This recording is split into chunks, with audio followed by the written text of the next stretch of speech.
So, yeah. Call to order at 7:31 p.m. Roll call, Senator Garland.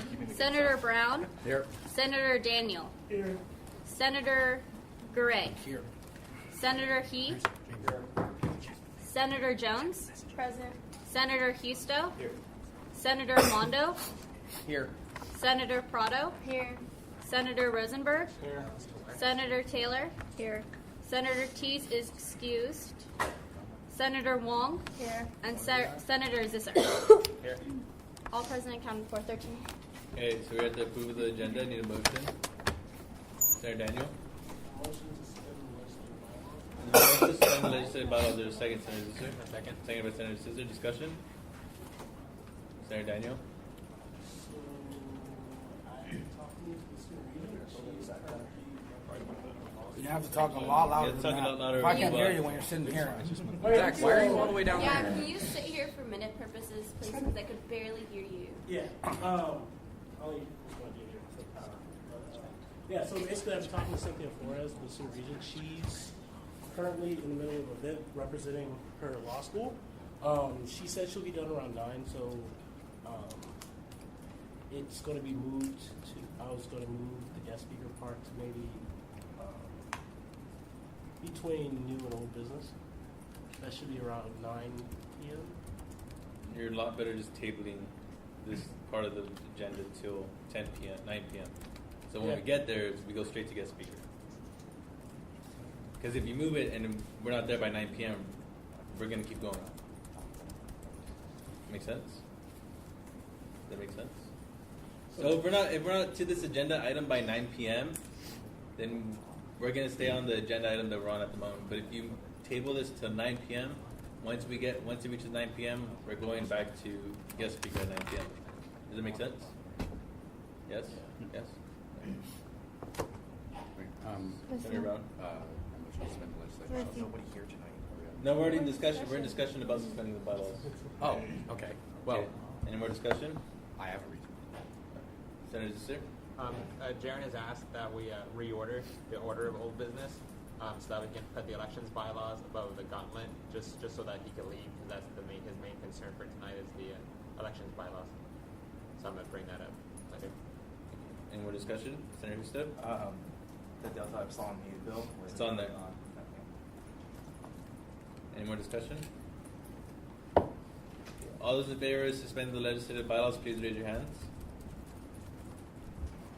Senator Gray, Senator Prado, Senator Rosenberg, Senator Daniel, Senator Huso, Senator Zisser, Senator Mondo, Senator Taylor, Senator Garland, Senator Brown. All those opposed? Senator Jones and Senator Wong. So be good, right? 13. There's 13 total, so 11 approved. Yeah, I need to suspend the meeting. Oh. Okay, so suspended. The bylaws have been suspended. Senator Zisser? I'd like to make a motion to move Bill 55 to in front of Bill 54. There's been a motion to move Bill number 55 in front of Bill 54. Is there a second? Senator Brown? Second. Second by Senator Brown. Any discussion? Bylaws are suspended.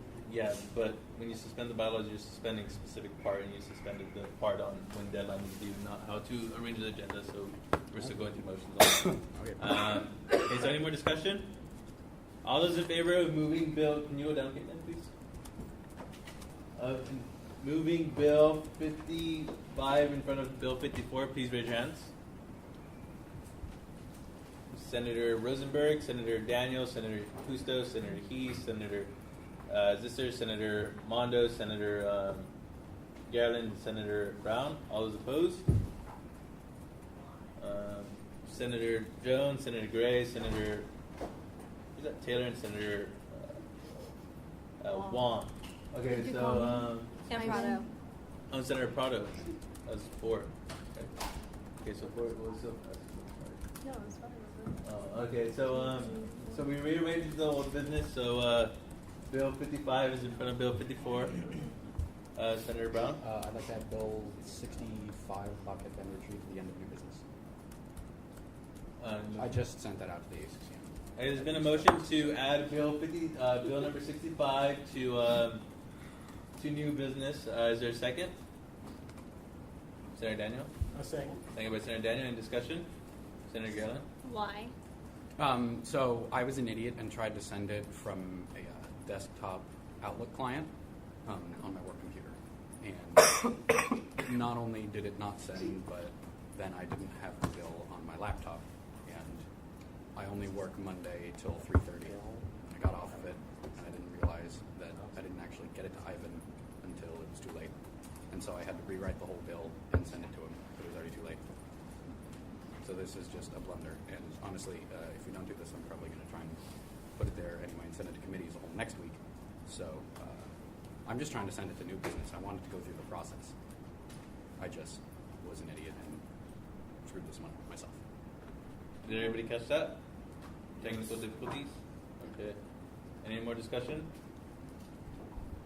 All those in favor of adding bill number 65 to the end of new business, please raise your hands. Give them a pie. Senator, okay, passed unanimously. Bill 65 has been added to the agenda.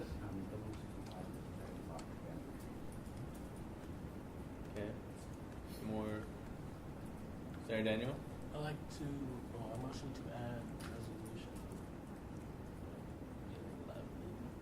Resolution what? What number of resolution are we on? I It's think like 7. 11? No. It's like 7. 7? Well, count the ones that didn't pass recently, I think. I think we're on 11. I'll number it as we go. But resolution, let's say 11, to the end of new business, the call for a new master plan. Okay, so there's been a resolution. There's been a motion to add a resolution to the end of new business, the reformation of the master plan. Yeah, Okay, is there a second? Master plan for higher education. For higher education, Senator Galen. Second. Second by Senator Galen. Any discussion? Senator Taylor. Why wasn't this added by the deadline? I was working with something else during the deadline, and I was able to format it correctly.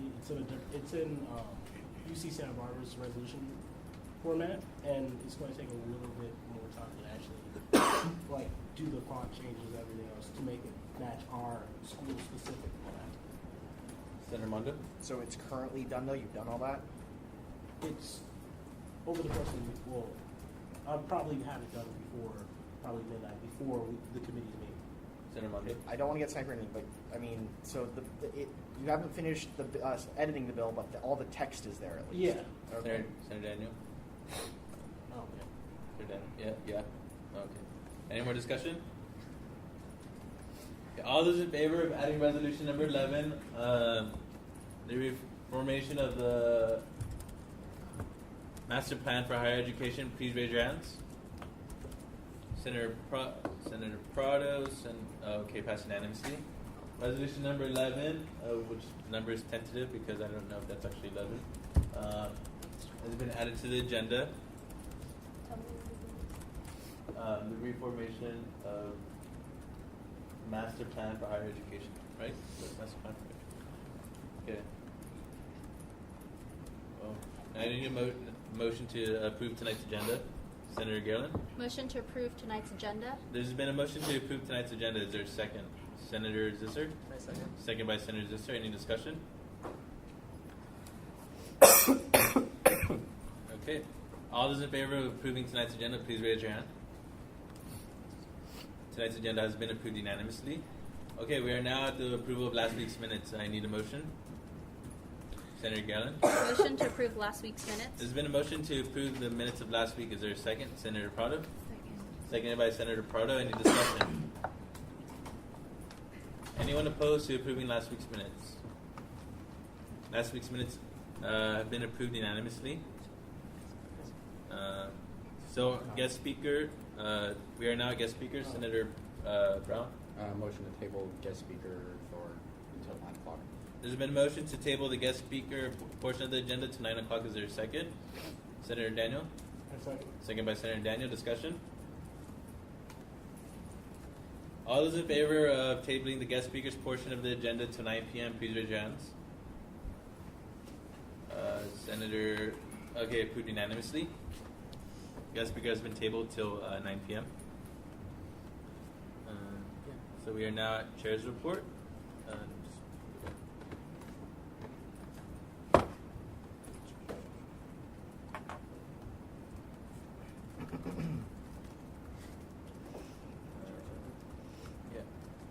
in the timeline. So, hey everyone. I hope everyone's doing well. I don't have much to talk about today, but something I do want to talk about, probably the only thing I'll talk about, is so at the last executive meeting, one of the executives expressed frustration at the lack of communication and cooperation it has received from its committee. The executive has tried multiple times reaching out to the chair of the Senate committee and has not gotten an answer or effort from the chair in helping the executive in their mission. The Constitution states under Article 4 Executive Powers that a director should be allowed a spot on the agenda on all standing committees pertaining to the director's position. So in other words, if a director says they want it to be on the agenda, you need to put them on the agenda. Straightforward. So the director has the right to be on the agenda, and since I do not want to mention any names, I'm pretty sure you know who I'm talking about, this particular individual. And this lack of cooperation is hindering the executive's desire to successfully complete its projects. So just, as a hint to you Senate chairs, if a executive wants to be on the agenda, you need to communicate to them your meeting times and where you're meeting at. This executive expressed a lot of frustration on not being able to work with this committee. And so please do that. And I'll probably tomorrow, this executive will tell us more about whether or not the Senate chair is effectively communicating with them. So yeah, that's all I really got to talk about. Study hours start next week, like I talked about. One of the things I talked about at the last week's meeting was the cumulative GPA that ASUCM has at the moment, which is lower than the universities. So these study hours are an academic support system for you guys, for all of the members of ASUCM. Because the cubicle doesn't provide a sufficient pace to do our work. So Miriam will be there, I think next Thursday from 12 to 2, checking people in if you guys want to check in. It's not mandatory, but it would highly encourage that you guys go because I know many of us are taking classes together. So yeah, please utilize it. And that's that. So that's the end of my chair's report. Elected officers report. Are there any elected officers in the public that would like to speak? Okay then. Officers report. Senator Pro Tempore, Senator Brown. I don't really have much to report today. I'm just saying that I will hold true on my promises last week. I've heard a lot of good things from a lot of people here. It seems that a lot of people took my words to heart. Some of you haven't, or at least if you have, then I haven't heard about it. I'm not saying that you really need to tell me, but I'm going to try and find out soon because I'm going to hold true to what I said before. And within the next couple weeks, if I don't see anything, then things are going to start. I'm going to start rolling. I'm going to start rolling out on what I said I was going to do, and it is. So, thank you. Okay, thank you, Sergeant at Arms, Senator Jones. I have nothing to report. Just kidding. Hello, everyone. How are you? If you didn't sign in, can you please sign in? And guess what day it is? What day? Hump Day. Happy Wednesday. Thank you. I'm faithful to that joke every week. Secretary, Senator Garland. Okay, so I'm still working on making slight legislative bylaw changes, such as making the elected officers report into elected officers and appointed officers report, as well as I think that I'm going to add something new to the agenda to be submitted next week. It stems off what Adam was saying last week about everybody reporting on a project, so maybe resurrecting Senator Zisser's old words, about 30 seconds each for each senator to say something about their project. So that's just a heads up. That's it. Thank you. ICC Liaison, Senator Wong. Nothing to report. Court Liaison, Senator Daniel. Court went over their bylaws. They have a time frame to which they are going to compile, finish just going over all the bylaws and have introduced the Senate. Other than that, nothing else. Okay. So we are now at committee reports, budget and finance. I'd like to thank Senator Jones, the Sergeant at Arms, for her joke. It's an integral part of our legislative process. Budget and finance met twice this week. In the first meeting, we went over the first bill. In the second meeting, we went over the next two bills.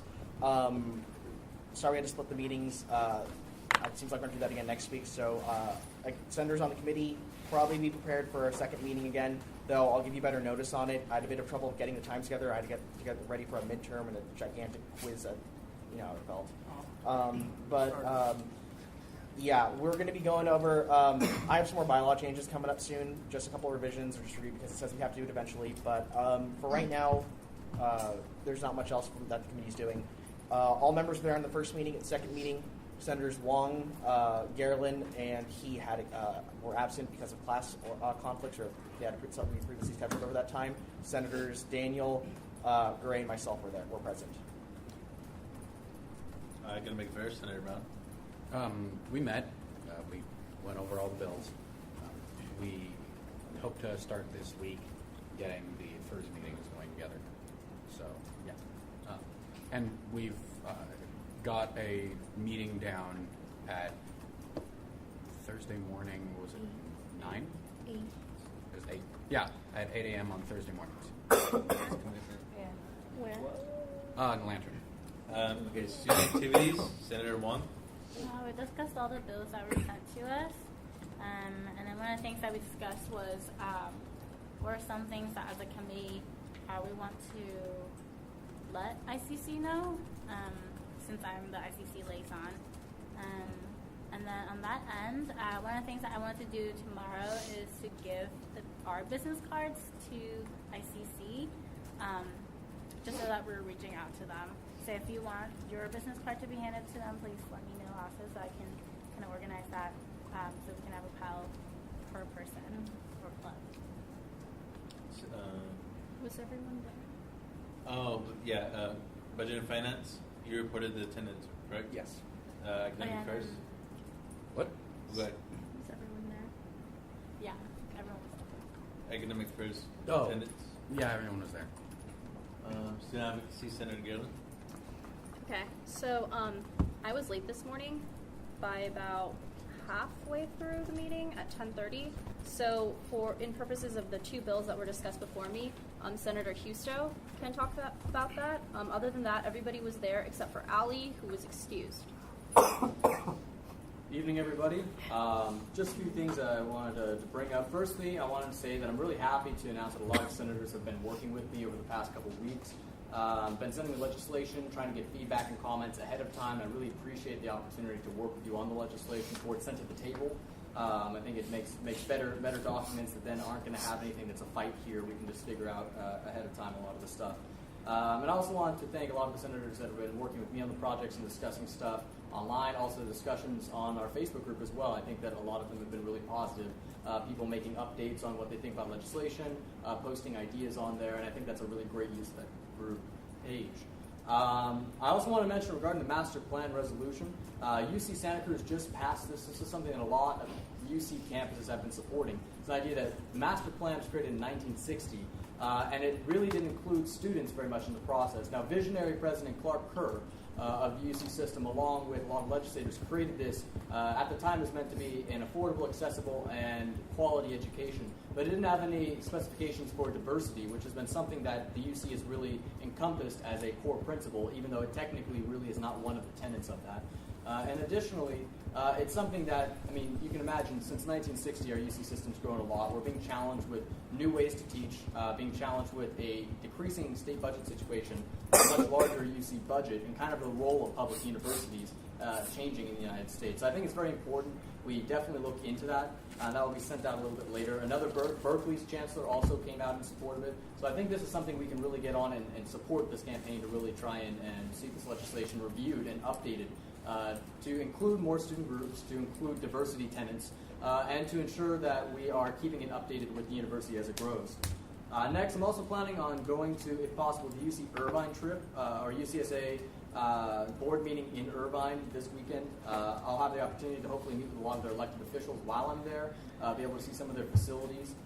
It as, again, an eye-opening experience to see more developed, longer, or older AS and learn what they've done. I come back with a ton of ideas, and it's a really cool thing to be able to do. I'm looking for people to carpool with me. I'm able to fund the gas. I'm looking for people that can help me with driving down there. I'll probably just be couch surfing. Anybody that lives near Irvine that has a house there, I try and keep my trips literally as low budget as possible. My last one, I slept in my van in a parking lot. So I really try and keep it low cost. Anybody that can help me with that would be much appreciated.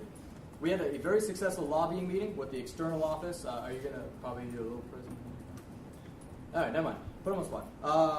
With State Senator Tom Berryhill for about an hour and a half and his staff. It was great to hear from a Republican perspective on that. I think that he's someone that is interested in working with us. He met with us even though we're not in his district. I thought that was great, and we have a few good connections there. We also met with the joint office that the Assembly Member Adam Gray and State Senator Catherine Galgiani have. We met for 3 hours about issues of higher education going on the whole time. And I got to see a lot of my old colleagues from when I interned locally. We discussed a lot of stuff ranging from the budget to UCSA's legislative agenda, capital projects at UC Merced, and various things like that. So it was a very productive trip.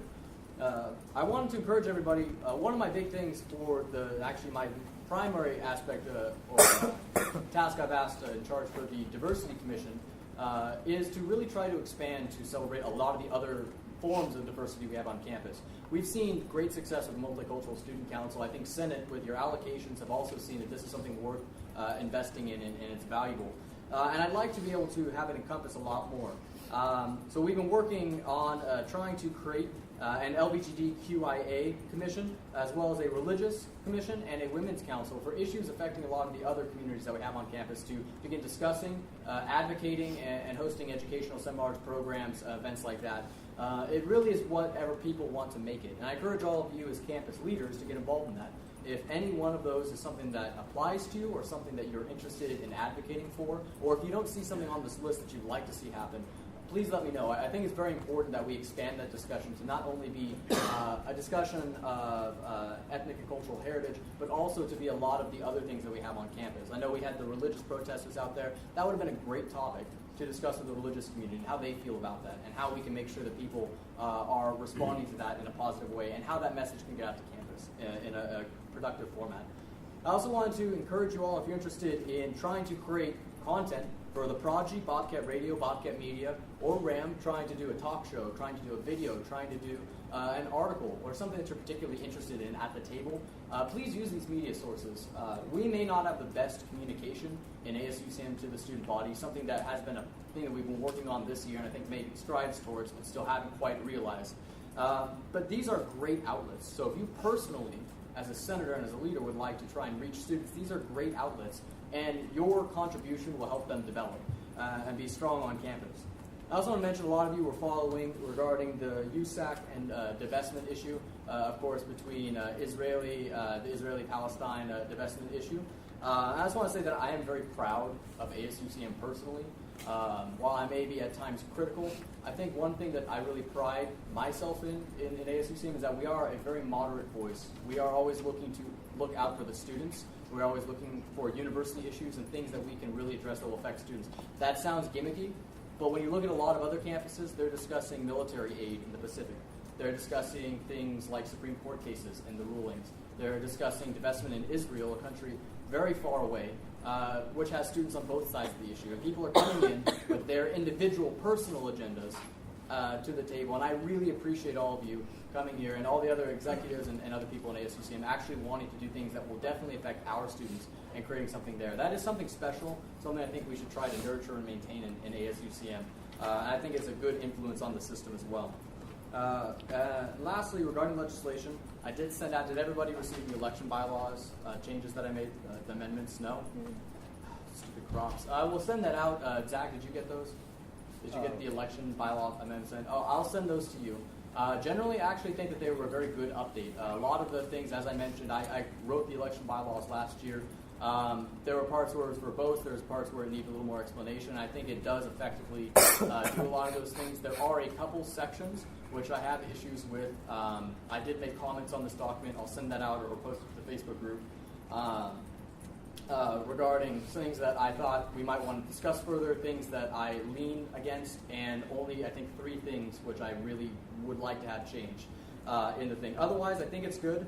And a good thing. I also want to encourage other senators to work on projects like that. That's exactly what we need to do for the bylaws, is make them more clear, make them shorter, make them something that people can read through a lot easier. So I appreciate the improvement to the work that I did last year. And regarding that, I also wanted to thank again Adam for the student services process. I know that a lot of the people who have committed to become student services are very excited to be able to go on that. With that, are there any questions any of you have regarding proposals, stuff like that at all? Senator Yeah. Gray? Time, you didn't say a date or anything for the Irvine. You said I'm going to go. Is there a set Oh, date? sorry, it's this weekend. This weekend. Yeah. So I'll probably be leaving Friday sometime in the afternoon. Oh, sorry, I have some things happening this Friday as well. 9 to 11, I'm doing a big discussion about Bobcat Radio, producing content, what's the requirements of the show. I've also invited Bobcat Media to be there looking at some other stuff. So please, if you're interested in doing the show, your personality on campus, you have a certain perspective, you want to do a variety show, a cultural show, a political discussion, whatever it is, this is a great opportunity. I'm also meeting with the Chambers of Commerce, working on that, and I believe I'm also meeting with, also having another religious discussion for the Religious Council as well. I think 2:30 to 5:30, or 2:30 to 4:30. I'll follow back up with that. But any other questions? Great, thank you. Treasury report for the 26th of February 2014. So for the general funds, $177,037.37, and that's if we have $267,000 at a line item. But if you subtract the $89,986.56 the clubs have spent, that's how you get that number. The amount we've granted, our allocated, is $207,269.02. And once again, the total, once again, the bottom. So once again, the repeat the amount granted, amount spent by clubs again. Senate the line that was before the beginning of the year. This is how much money is unallocated. Was $59,754.91. That's how much is left to allocate. Obviously, I need to still add the rollover. I need to figure that out. Once again, that at this time this year, last week, $140,182.27 have been spent by the 2012-2013 Senate. Oh, don't pay attention to that number. I forgot to change. I was doing something else. Don't pay attention to that number. Pay attention to this number. It's not 89,000, 59,000. Just remember that. Visual form. Don't you just love this? Don't you just love it? It's depressing. So for the bills, really there's only one. 2 of the bills obviously are bylaw review, so I'm not really going to touch on that. But for Bill 54 for Paul the Gauntlet, they're requesting $1,250. Last year they requested $1,450, so obviously they're requesting less. But as you can notice, they actually spent $2,251.48, thus running a deficit of $801.48. And then 2 years before that, this year, ICC 2011-2012, they were granted $600. They spent $194.36, left over $405.64. So, as Steve mentioned, that the budget calls are going on, and I think it's really important that the U.S.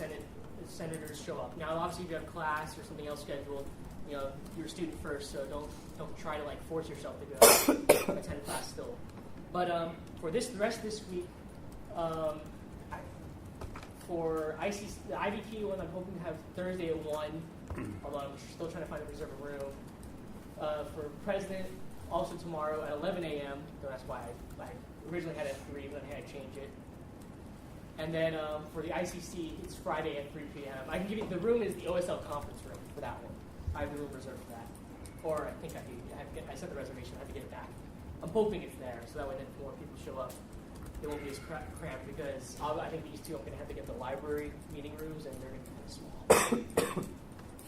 small. So yeah, I think it's really important though as Senate, you guys actually show up to these meetings, because do any of you, let's take a quick straw poll. Do any of you want to stay here till 4:30 in the morning? Anybody? Anybody? I said senators, not the president over there, who's obviously going crazy. So none of you here want to do that. None of you here want to be here till 4:30 in the morning. That's great, because I don't want to be here till 4:30 in the morning either. You know, I have a 7:30 class that next day on Thursday, so I don't want to be here that late. So if we really don't want that to happen, if you guys can, please try to make the Senate meeting, the budget call meeting, so you guys do understand. Send it again. Okay. Oh, I don't know if You okay, no? questions, but is this like Thursday tomorrow and Yeah, Friday this is of Thursday this tomorrow. week? This is Okay, this cool. week. I said the rest of the week. So yeah, I hope I expect you guys to be there if you guys can. Steve, you have your hand raised or something like that? Yeah, 1 p.m. tomorrow is your exec meeting, so you probably do it. Oh. In the exec meeting. Oh yeah, so it's at KL 119. So the exec meeting's at KL 119 for that one. Thank you. Garrett? Yes, sir. How much money did we spend last week? Because I thought you said last week you had about like 72,000, and this week you have 59,000. I thought we spent like 20,000 last week. So something's in the ledger. Oh, so they haven't all been allocated yet. Yeah, some things just hit the ledger. This, as you can see, before it only included the up to.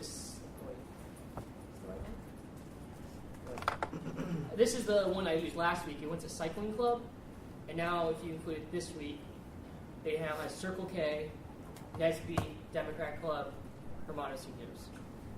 Because sometimes the way the legislation is, it takes a while for it to get to Connie and then put it into there. So yeah, I'm hoping you senators can show up for that meeting for these budget calls. Okay. Senators, yes, sir. Wait, so how much do we have? Like, let's say we counted all those. How much do we actually have? Like, so we can tell clubs like officially how much we have that's unallocated. Oh wait, I might actually change. I can change that.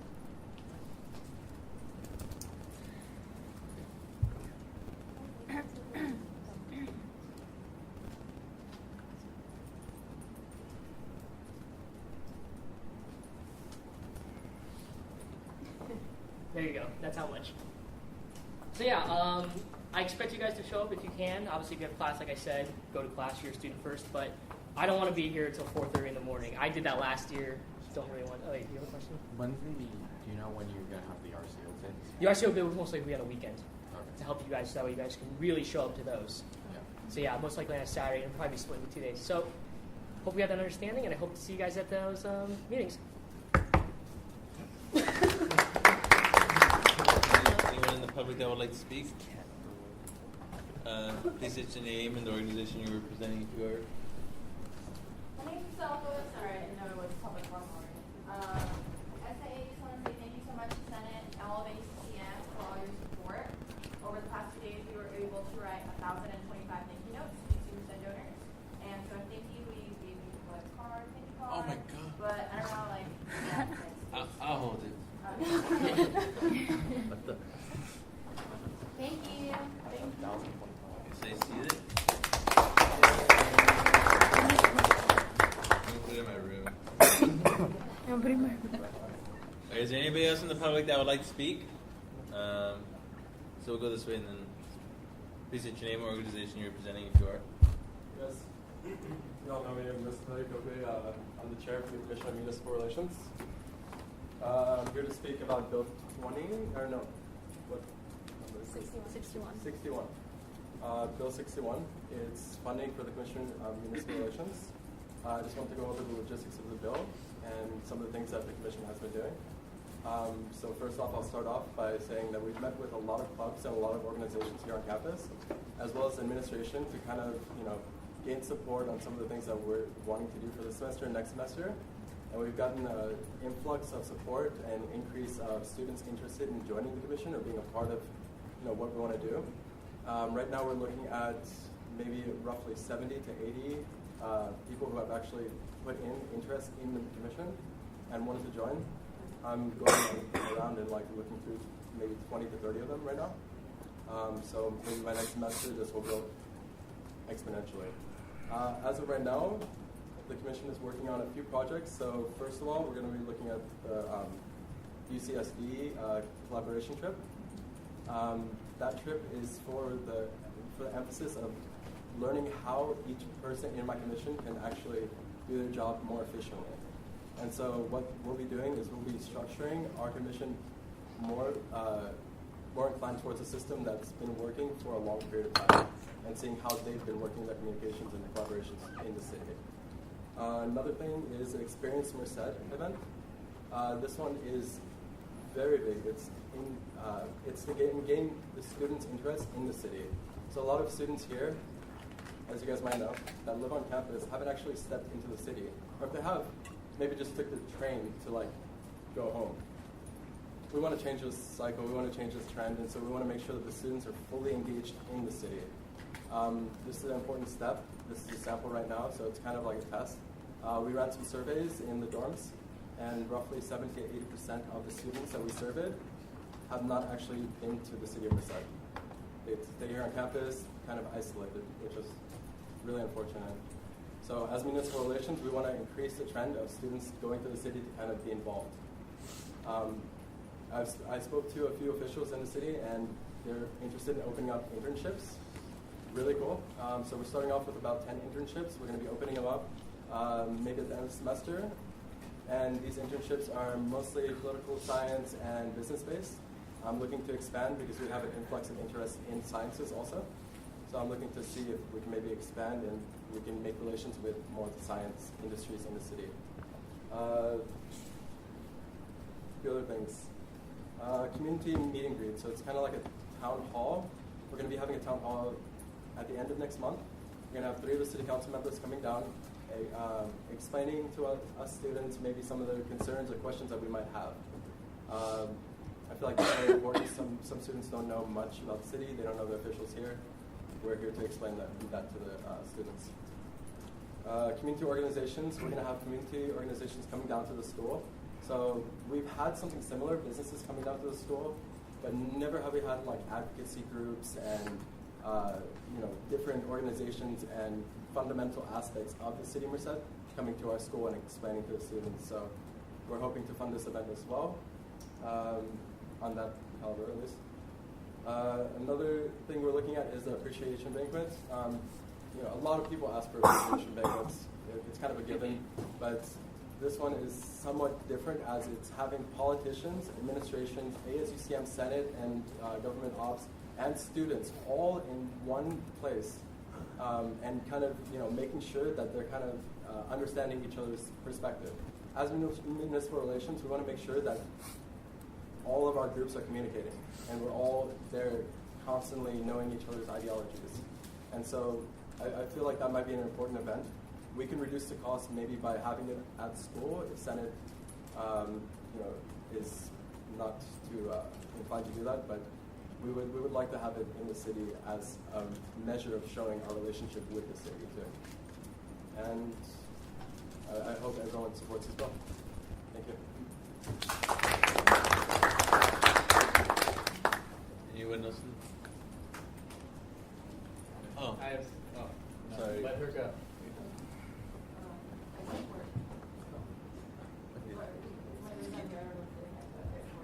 Can you state your name?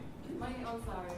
I'm Marilyn Perez. I am the president of the Law Society and also the coordinator of Merced County Project 10%.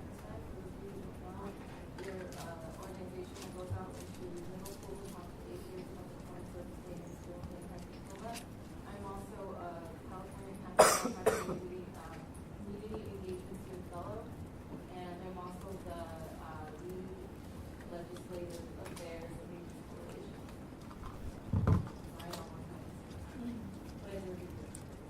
Thank you.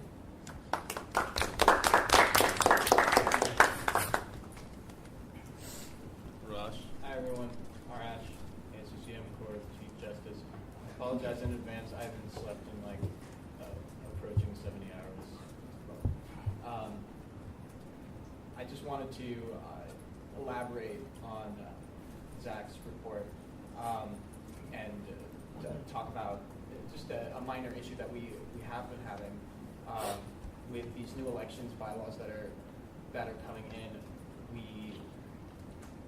We don't know which ones we're going to have to follow at any given time, because as soon as those bylaws change, then court is going to have to change the way they, I believe, appoint and delegate responsibilities to the commission. So make sure you keep us updated, and we're making progress on that. Actually, I might have found an elections commissioner, and I've definitely found one or two members of the potential elections commission. And to conclude, my associate justices are awesome. You guys should be jealous. They're legit. We took pictures. You don't have pictures. And yeah, that's about it. Things are going really well.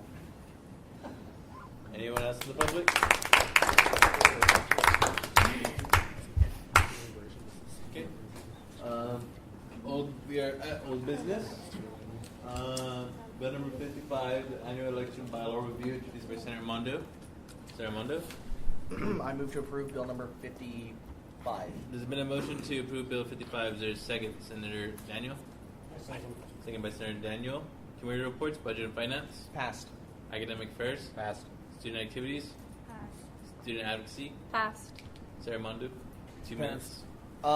So, by the way, we probably might need an extension on time later on if we want to go through all these as thoroughly as I went through them in committee with budget and finance at least.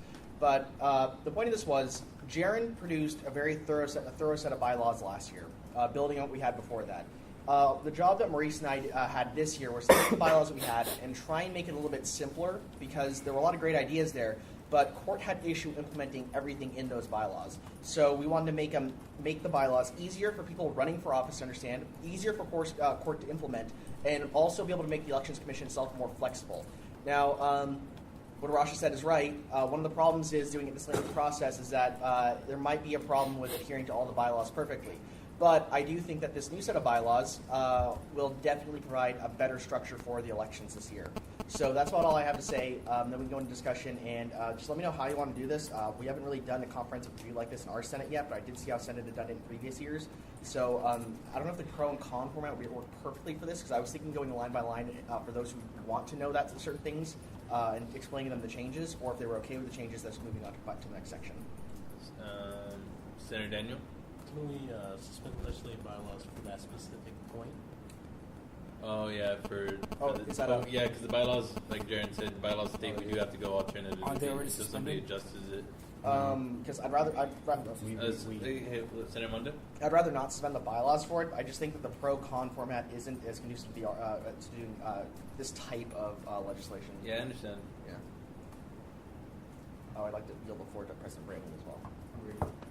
You can also suspend specific bylaws. So technically, as Ivan mentioned, you have to do that, but you don't have to suspend the legislative bylaws. Right. You can suspend just literally that Article, part. yeah, section. Section 1 point. Just Sorry, Senator Mondo? Okay, so which section is that, so I know which motion to make? Let's just say the part that. Well, I mean, I'd rather get That the one actual part. section. This is getting into pointless. Okay. Okay, Senator Mondo? I move to suspend legislative bylaws applying to the structure of discussion. There's been a motion to suspend the bylaws concerning the motion, the structure of discussion. Is there a second? Senator Daniel? A second. Second by Senator Daniel. Any discussion? Anyone opposed? Okay, so we are now in. We've suspended the portion of the. Oh, you have to do that. The portion of the bylaws that say our discussion has to be pro and con format. Okay, no discussion. Senator Mondo. Okay, so if you have any questions, please feel free to interrupt me right now, but I'll just walk you through what we've done. So when it comes to the purpose, it was adequate before, but we felt that rewording it, making it a bit more expansive would be better. So the purpose reads differently than it used to, but it has a very similar message. In section 1, the first change we made was that we said bylaws may be reviewed by Senate instead of saying it should, because should. It's a tricky word in there. It says we should do it, but we don't. I don't know if we necessarily have to. We just felt that may leaves the possibility for us to actually edit the bylaws without having to do it every single year if we didn't feel it necessary. Senator Mondo. That's Senator Brown. Zach, can we pull up? Would you be okay with us pulling up the document that also has the changes that I and President Brandon put on there? Just so that we can go over like the changes that you made and the changes that maybe. Yeah, I was hoping to get through. I was kind of. Senator Mondo. I was kind of hoping to get through the changes that have been made and then editing what we have from there when we get to those sections. We can pull it up, I guess. I don't really mind. President Brandon deal for you. And I just sent that out to everybody, Ivan and Rosh. So you should all have copies. I will be switching between two different documents here, so it might take me a minute to get to a couple of things because I do have a section that outlines specifically all the changes that were made. So let's see. Okay, so everyone should have Jaren's amendments. I just sent it to Caitlin, so she'll be pulling up his amendments right now. What no?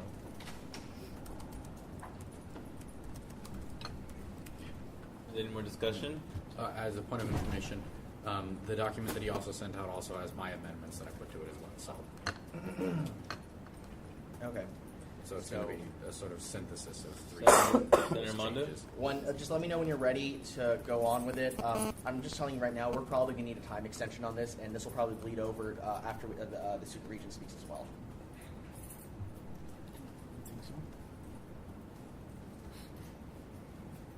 Can we do point of privilege to see how we're going to do this? Because that would be a faster way than doing this than the way that we're going to do it right now. Okay. I didn't need more than 2 minutes. Senator Garland? Point of privilege for a 5-minute recess. That should be good.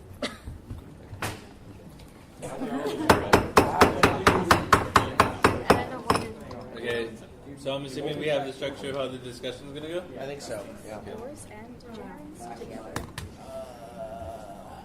Yes. Okay. Go down.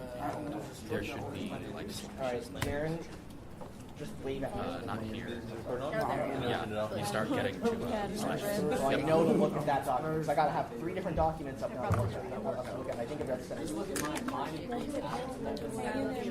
is the one that I have mine. Okay, everyone. Yeah. Okay. Got that. Okay. Senator Mondo?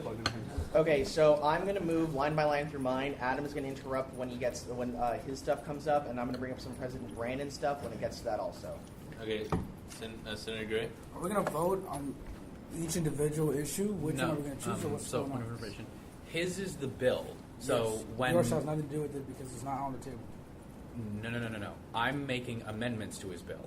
Mm. I just published it as another document because I had a ton of changes. So he needs to accept it. If not, then we vote on it. Yes. Okay. That's what's going to happen with my Senator amendments. Mondo's is going to read through the sections, and then as we go down, Adam's going to. Okay, There this are is going to 3 take a while, but I'm going to go as fast as I can Go without on. being confusing. There are 3 Okay, layers of Senator Mondo? amendments. Okay, so actually, just to get this out of the way first, Senator Garland did have a concern about academic area, saying libraries in there. That is unchanged in Section 2A. So if you want to redo that, fine by me. And I just want to let you guys know, I'm okay with changes in this document, but I do believe that something needs to get passed tonight, which is why I compromised on Jaren with a few things in order to make sure we do get legislation passed. We have a better set of bylaws. So if we're fine with that for right now, we can get back to the definition of academic areas a little bit later once we go through the actual changes in the legislation. In business days, there was a small change at the end of it. It basically was an unnecessary argument saying in a normal day, 5 business days means 7 regular days. It wasn't wholly necessary. When it comes to Section E, it said candidate. In the candidate section, there was a small edit in there. It reads, for the most part, the exact same. The spirit of it is the same, but it's not very. There weren't any substantial changes. There is something I would like to see. I need to make an amendment to the bill on H campaigner. There was a slight oversight. It says 5.5. Can you go back to the bill without the comments? Yeah, you're looking at Jaren's. Yeah. So go down to H. At the bottom of H, it says 5.5 somewhere. Yeah, can you change that to Article 5 with a V, Section 6? That slipped it past. That slipped past us when we were going through the bylaws. Yeah, Jaren. And Control F, firm. I use the word firm whenever something that you change. All the rest are, I think, generally comments. Okay, Jaren. Thank you. Okay, so Senator Mondo, what's the amendment? Article 5, Section 6. Use the Roman numeral 5. Article 5. So, yeah. Wait, so, Section 6? The number. Okay, and then just capitalize section and put a colon after the 5. then just formatting. Or no, the S in section. Sorry, it's title, but it's still. I don't want it reading later. The definition of campaigner in section H. Sorry, mine reads a little differently. The definition of campaigner is a little bit different, but I do believe it reads it more clearly.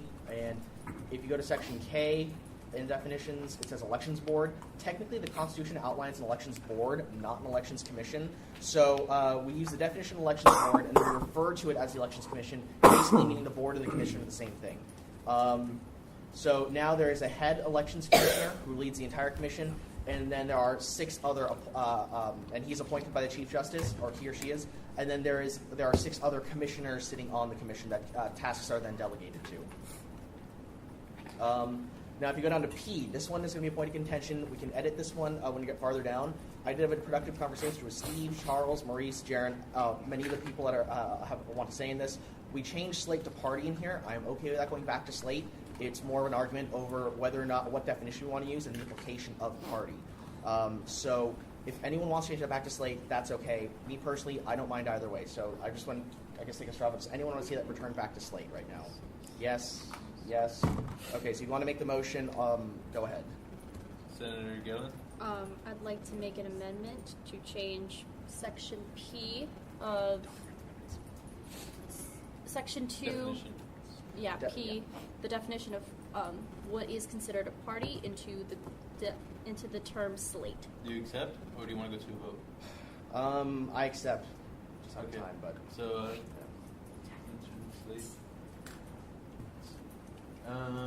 Senator Mondo, please continue on. All right, I'd like to yield the floor to Maurice Lewis. Just to note, we use party throughout the whole bylaw, so you're going to have to edit everywhere it says party and replace it with slate. Just a grammatical. Yeah, so hit Control F, party, and then just edit that through. We'll do that later. Yeah. I'll do that. Okay. Yeah, but I have it. Yeah. Jaron? One small thing is under definitions, A, academic areas. Non-campaign areas have been defined as second floor library and above. But under academic areas, which are all considered campaign-free definitions, it also just includes libraries. So on my version of this, that wasn't changed. That was in the bylaws as we had them. So if someone wants to make that change, again, that's fine. Or rather, I can just make that change once it's. Caitlin, are you ready for another change? I guess. Can you go back up to section A, academic areas? Oh, you guys don't look happy right now. I'm very. It's hump day. Story of my life. Where it says libraries, can you in section A, can you change that to the second floor and above on the library?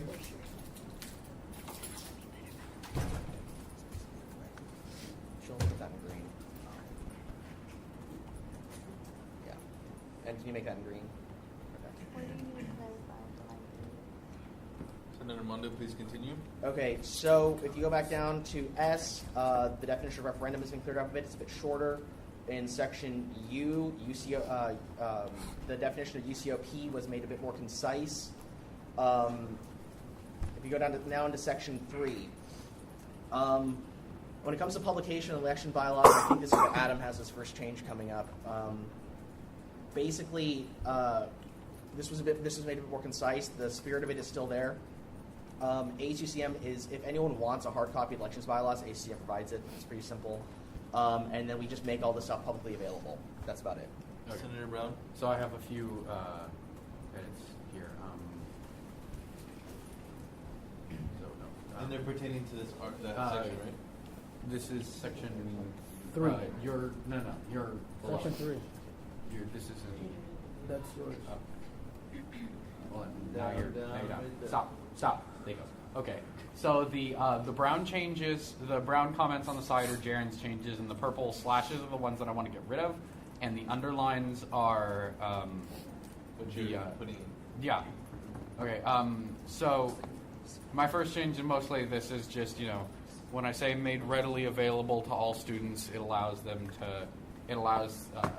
election laws and the elections guidelines to be made readily available on more than just the ASUCM website.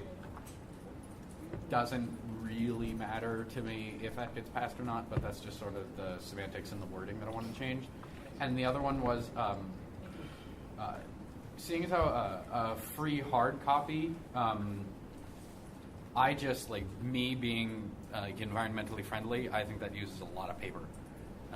And if someone like really, really, really wants a hard copy, then I don't see why anyone would deny them a hard copy. But for the most part, I think the default should be more an electronic copy because we are a green campus. So I'm going to have a motion to make these amendments. Do you accept? Senator Armando, do you accept? No, I do not. Okay, so is there a second? Senator Zissou? I second. Second by Senator Zissou. So you guys are voting on the amendment that is underlined right here. Made readily to all the students. He's striking out that. All those in favor? Any discussion? Discussion. Senator Mondo? I'm with President Brandon on this one. He and I think are both very firm on keeping it the way it is. Many times students may prefer hard copies of it themselves. That's fine. This stuff will all be publicly posted online, so it's available both online and in hard copy form. We may be a green school, but we also have to offer hard copies to people, I do believe. It's easier to access in many cases, especially if our site, especially if Props goes down again, as we've been experiencing a lot lately. I think the way it is, I think it's sort of defined in a concise manner. Any more discussion? Senator Zissou? I think it's good the way it is, because it says the election bylaws. It doesn't say all the bylaws, so maybe it's only the bylaws. We can give them the ones that are pertaining to their running, so we don't have to give them all the stuff that maybe just apply to us and not them. So I think that can go both ways. It could be interpreted both ways if it's kept the way it is. Any more discussion? All those in favor of adopting this amendment, please raise your hands. All those opposed? All those abstaining? Those that aren't voting, Senator Rosenberg? I voted yes. Oh, we were like this the whole time. No, I looked up what you said. Okay. So amendment does not pass. We are back to the original. okay, so just go through those and like right-click them and say deny change. Okay, so Section 4, Burden of Responsibility. This originally read as the burden of responsibility to be knowledgeable of and follow the elections bylaws and elections guidelines to rest upon candidates for office, campaigners, and current members of ASUCM. It was basically just a bit more concise, I believe, Senator. But the burden of responsibility for the most part is the exact same. President Brandon and I are again very firm on this. I believe Adam has another change. No, I didn't want to make that change. After reworking back at it. Senator Armando, please continue. In Section 5, publication of materials, it's just been made a bit more concise, and we've added in head to elections commissioner in order to make it so that the head of the elections commission actually is the one who receives the request and sets the deadline. Other than that, it is pretty much the exact same. We felt that 3 days is a perfectly good deadline to give the director of communications. We get one tonight to be able to actually get everything printed and distributed. So now into Article 2, Elections Commission, Section 1, Authorization. This part had a small incongruency with the rest of the bill, with the rest of the bylaws. It said Elections Board and it said Commission everywhere else. So now we refer to it as just the Commission, even though Elections Board is also, now that we've defined it, an acceptable term to use. We just felt it's easier to say the Commission because that's what we're governing. That's all that's changed. Section 2, Composition and Selection. Senator Brown. President Brandon had a change there that he wanted to add a clause that clarifies the commission. Did you want to put that through? Which one is that? Yeah, he said he wanted to add a clause that clarifies the commission only has the authority to recommend punitive action for violation, and court is the final say. I have to bring that up. Senator Zissou? I like the yield the floor to President Trent. Thank you. This is something I'm not firm on. This is something I thought would be a good idea. Looking back, one thing that we had an issue with is a lot of times the election commission will pass down a ruling and people think it's a final say. But really, only court has the ability to pass a definitive action. The elections commission's recommendation to court goes in unless you appeal it to court. But a lot of people won't appeal it because they think it's a final decision. So it's basically clarifying that they only recommend to court that thing, and you're more than encouraged to file a case with them if you. It sort of is stated, but I think it would clarify something that's been an issue. Farther down, it is stated that what the Elections Commission can do. There are minor punitive measures it can take, but things like disqualification must go to court, and there are automatic appeals on them. So certain things you have to appeal yourself. Other things, the biggest thing like disqualification, is an automatic appeal that you can then choose not to do. You can stop it if you'd like to. But I do believe that if you really want to add in the clarification, that's fine. But I think it is explained farther down in the section that governs punitive measures. So we can talk about that when we get down lower, I think, farther into this thing. So the biggest change here is that there is, instead of just the one person heading the commission as the elections commissioner, there's now the head elections commissioner who heads the commission, and now there are 6 commissioners serving with them. Now, Jaron last year added a bunch of positions to it that each had specific jobs. That was a good idea, but they weren't actually implemented or executed in the last 2 election cycles. So what we decided to do is to take the authority of each of those positions and vest it in the entire commission, and then have the head commissioner allocate the tasks as necessary. So now there are 6 elections commissioners that can do the job of the other 6 members of the commission that we had before, except now they can choose which parts of it they want to enact, and the head commissioner has the power to delegate tasks as necessary. So this helps make the commission a bit more flexible as well. It makes it also easier for that when court starts confirming them, it's easier to give positions to certain people, I feel like. That's one of the goals of this bill. What was that one part? So our in section F, this is pretty big. So now the Chief Justice appoints the head elections commissioner. Once the head elections commissioner is approved with a simple majority of the ASUCM court, the head elections commissioner then goes and tries to build basically what is his staff. 6 other commissioners to bring on board to assist him in his job, or her. I guess I need to be gender. What part of the agenda? Section F, just above Section 3, general meetings. So those 6 members that the elections commissioner, that the head elections commissioner finds, are then have to be. There's no Section F. Oh, I'm sorry. Section are you on my E, bill? right? This is your Sorry, E. Yeah, I'm reading off one of the bunch of changes on it, and a few of the formatting, a little bit of the formatting. Oh, we're still on Section 3. Section 2E. That's what I meant to say. Okay. Yeah, so basically, the head elections commissioner is appointed by court by simple majority. The commissioner then goes out and finds 6 more people to serve on the commission with him, and then court approves the rest of the 6. If there's someone that he brings on to the commission that he believes is not going to be fair or good or suited for the position, court can deny them, and then the commissioner goes out and finds a 6th person to fill their place. Okay, that is the end of discussion. Need a motion, Sarah Mondo? I move to extend time for. No, we're going to need more than 20. Like an hour? I'd say 30 minutes at minimum. There's been a motion to extend the time by 30 minutes. Is there a second? Senator Brown? Second. Second by Senator Brown. Any discussion? Anyone opposed to extending time by 30 minutes? Time is extended by 30 minutes. If we move fast enough, we can get it done. My committee got it done in about that much time, but I was pushing them pretty hard. All right, now down to Section 3, general meetings.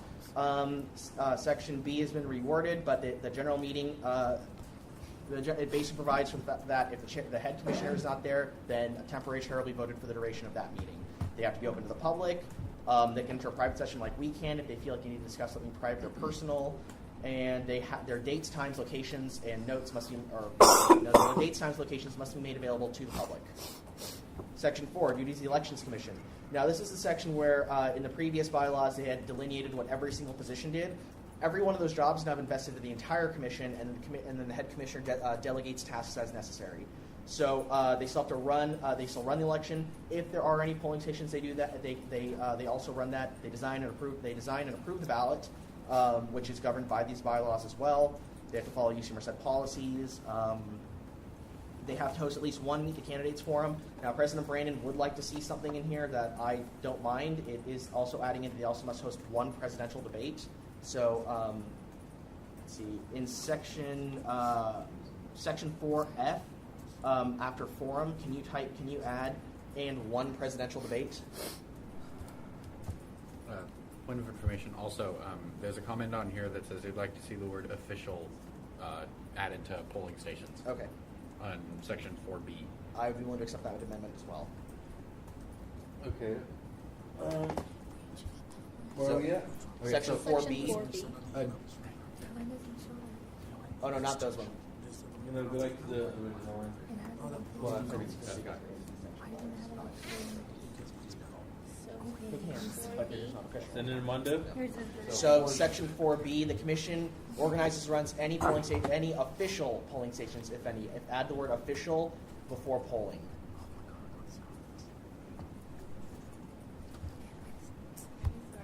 It's okay. The word official before polling. We're on section B. I'm going to move to F next. Adam brought that up, so that's fine.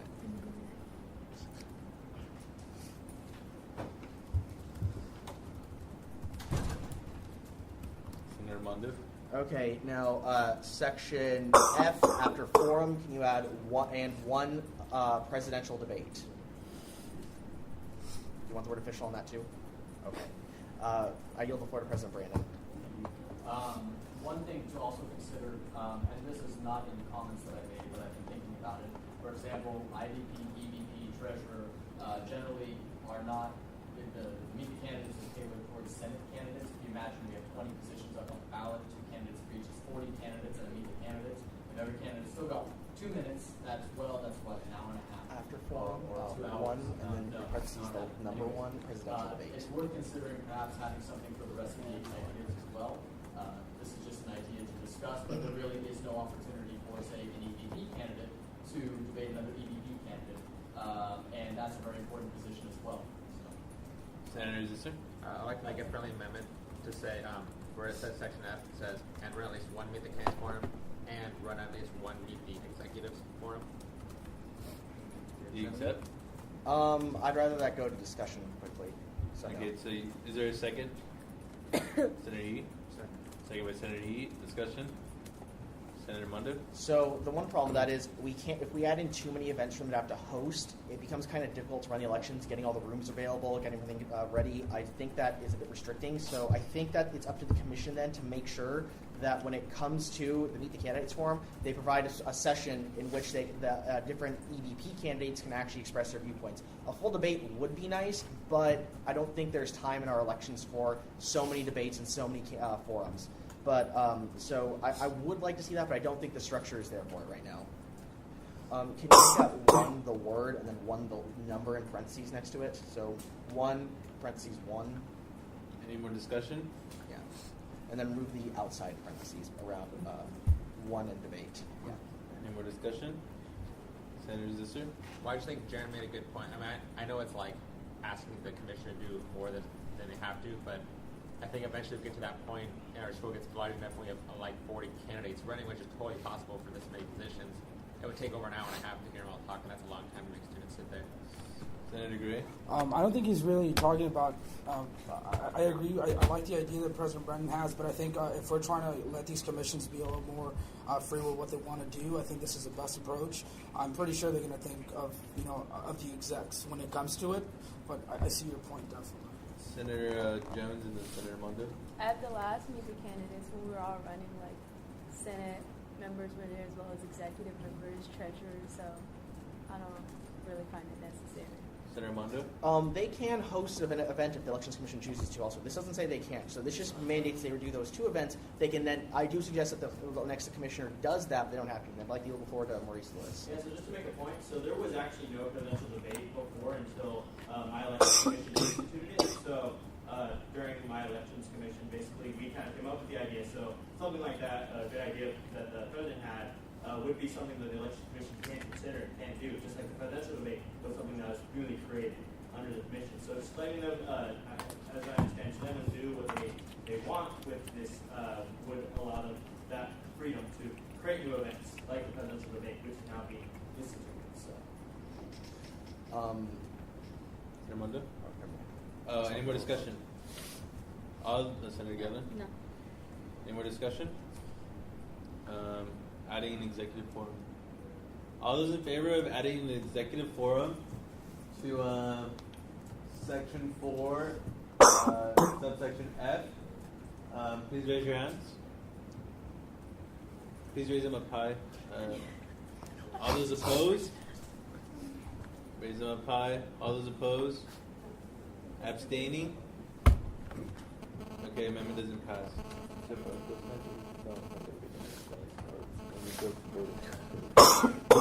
Okay, so we're back to the bill. Senator Armando, please continue. Okay, so what's next is I'll get there, Zach. It's pertaining to. I know, but you want to do a large change. I'll Hey, get to that everyone. later. All right, so the Elections Commission, it now has 3 days to make public any decisions they make, any major ones, in regards to announcements to events, stuff like that. When it comes to maintaining records of active candidates at general meetings. So that means let me rephrase that. Within 3 days of their meetings, they have to publish their meeting notes, their minutes, and the active candidates, and any complaints filed. Jaron? Just before we move on from section 4, because we're through, ignore my comment on section G, that's addressed later. And on section H, that is something that I do firmly believe the legality of all proposed referendum being judged by the commission. Yeah. I think that when it comes to section H, it meant that checking to see if it was legal according to UCOP policy, the Constitution, the California State Constitution, and the United States Constitution. I think it meant in regards to those, not in regards to, not in regards to like bylaw infractions or things like that. But that's court style. But I do think that they should be able to check based on if it at least applies to UCOP. So. Is there anyone that wants to talk about that more? Or do you think it's fine like that? No? Yeah, Zach? Or I guess you call him.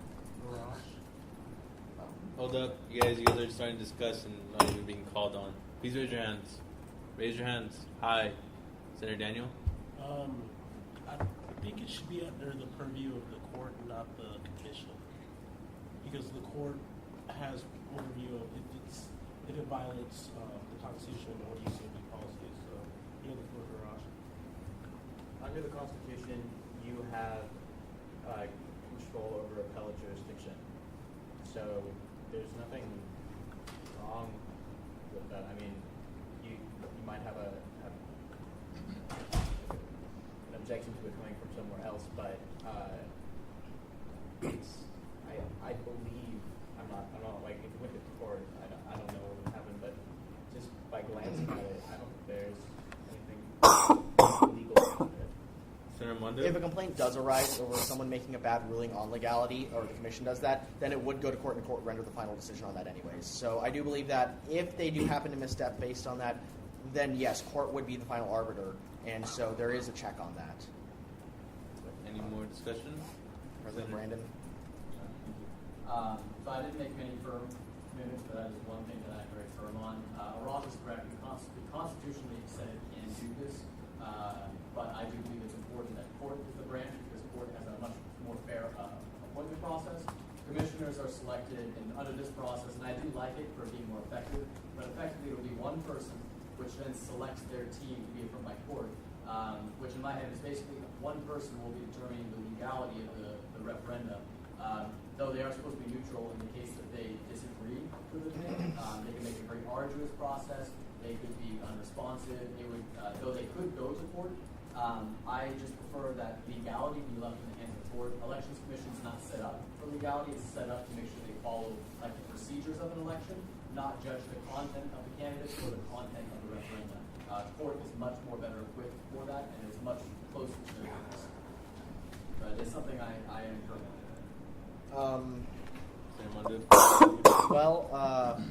Let's see. I mean, I do think at very least on the first part, the commission shall validate all petition signatures. When it comes to the legality of proposed referendums, I guess it could go either way. I wouldn't mind seeing court on the second part of it then. I mean, it's a small thing I'm willing to give up. Is Arash, you find the court seeing more cases on stuff like that if it comes up? All right, then can you add, read out as well as the and then it says the court and then after the ASUCM court will rule on the legality of all proposed referendums. So as well as yeah, so that's read. All right, and after that, can you put in and the ASUCM court shall validate, and then that should cover it. Okay, and then put that in green. Okay, so moving on. Article 3, timeline, Section 1. This also some changes to it, some major changes to it. A, B, and C have only really changed it so it says the head elections commissioner. Section 2, timeline for general elections. This is what's changed a lot. Before, fall elections were considered special elections that Senate had authorized. The way this is, fall election becomes a general election, and spring election is still a general election, so the Senate no longer has to authorize a special election, and the court knows that it doesn't have to wait for Senate authorization to begin looking for an elections commissioner. Yeah, Zach. Oh, sorry. Senator Daniel.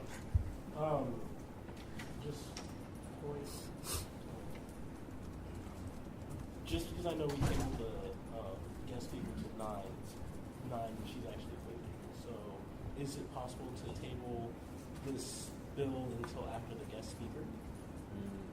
Steve, yes. Just call the order of the day because you motioned to move her speaking from the document. Oh yeah, so now we're going to actually go back to the agenda. Ooh, I'll make this motion. Sounds fun. Senator Mondo? I call the orders of the day. So there's a second for that, right? Senator Zisser? Second, Senator Zisser? I second. Second by Senator Zisser. I don't think this is not debatable. No, I think it's a personal motion. Yeah, okay, so order of the day. So we are now back at the agenda, which is a guest speaker. Senator Daniel, I'm assuming you're going to set this up. Yeah, point of personal privilege for recess of 2 minutes. Okay. Hi. Hi. So everyone, our guest speaker for today is the student regent, Cynthia Flores. Can we please give her a round of applause for her Cynthia, I don't know if you can hear me, but you have 10 minutes. Senator Daniel? I'd like the motion to extend the guest speaker's time by 10 minutes. There's been I'm sorry. There's been a motion to extend the guest speaker's time by 10 minutes. Is there a second? Senator Zisser? I second. Seconded by Senator Zisser. Any discussion? All those in favor of extending time by 10 minutes, please raise your hands. Approved unanimously. You have 20 minutes now. Okay. Did I just go? Yeah, please begin. Well, hi everyone. Thank you for making time for me to speak. I know that I had originally been scheduled earlier in the evening, but had to be pushed back because I had prior engagements for class. So I appreciate you all staying so in the evening, especially given that it's a Wednesday, and so you probably have class tomorrow. Very quickly, my name is Cynthia Flores. I am a third-year law student at the University of California Irvine School of Law. I also attended UC for my undergraduate bachelor's degree. I went to UCLA. While at the University of California, I've been involved with practically every level of governance. At UCLA, I was involved at the student organization level. I did a lot of work with academic preparation, recruitment and retention programs. I was also very involved with Bench at UCLA, a Latino affinity organization, and I served as a board member on the board of admissions and relations with schools. I also served in or on the board for CSA, the University of California Student Association, and my last year I served as student body president. So I was basically involved in student activism or leadership positions throughout the spectrum as an undergraduate student.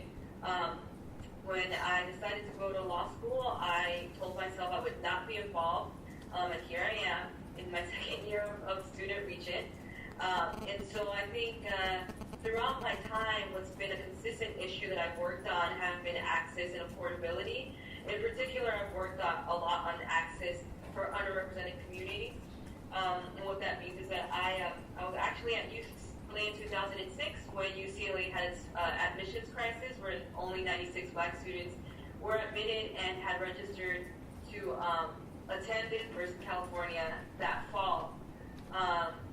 Ever since my sophomore year at UCLA, admissions criteria, and overall yield programs for underrepresented students have kind of been my focus. So it's unsurprising that carried over to intern as a student regent. Over the last 2 years, I've been advocating for the adoption of something that's called the UC Higher Education Pipeline. It's basically a comprehensive, holistic program that looks at expanding the pipeline of eligible, competitive, underrepresented students that enter our university system from undergraduate school through graduate professional school and ultimately into facultyship. So that's something that I've worked on over the last couple of months, especially in light of President Napolitano's appointment. I've also worked a lot on the issues of undocumented students, in particular, not only providing a safe space for undocumented students, but providing them with the resources that they need to excel academically at the University of California. We've successfully established a President's Task Force for undocumented students.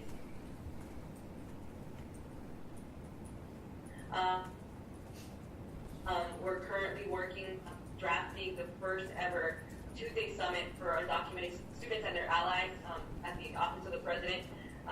That should take place this fall. So I won't be here, but there's a group of students that are going to be working on the realization of that summit. I've also worked on other issues. At UCLA, I worked a lot on sustainability issues. I helped enhance our funding through the Green Initiative Fund, which was a fund that helped out sustainable practices and programs.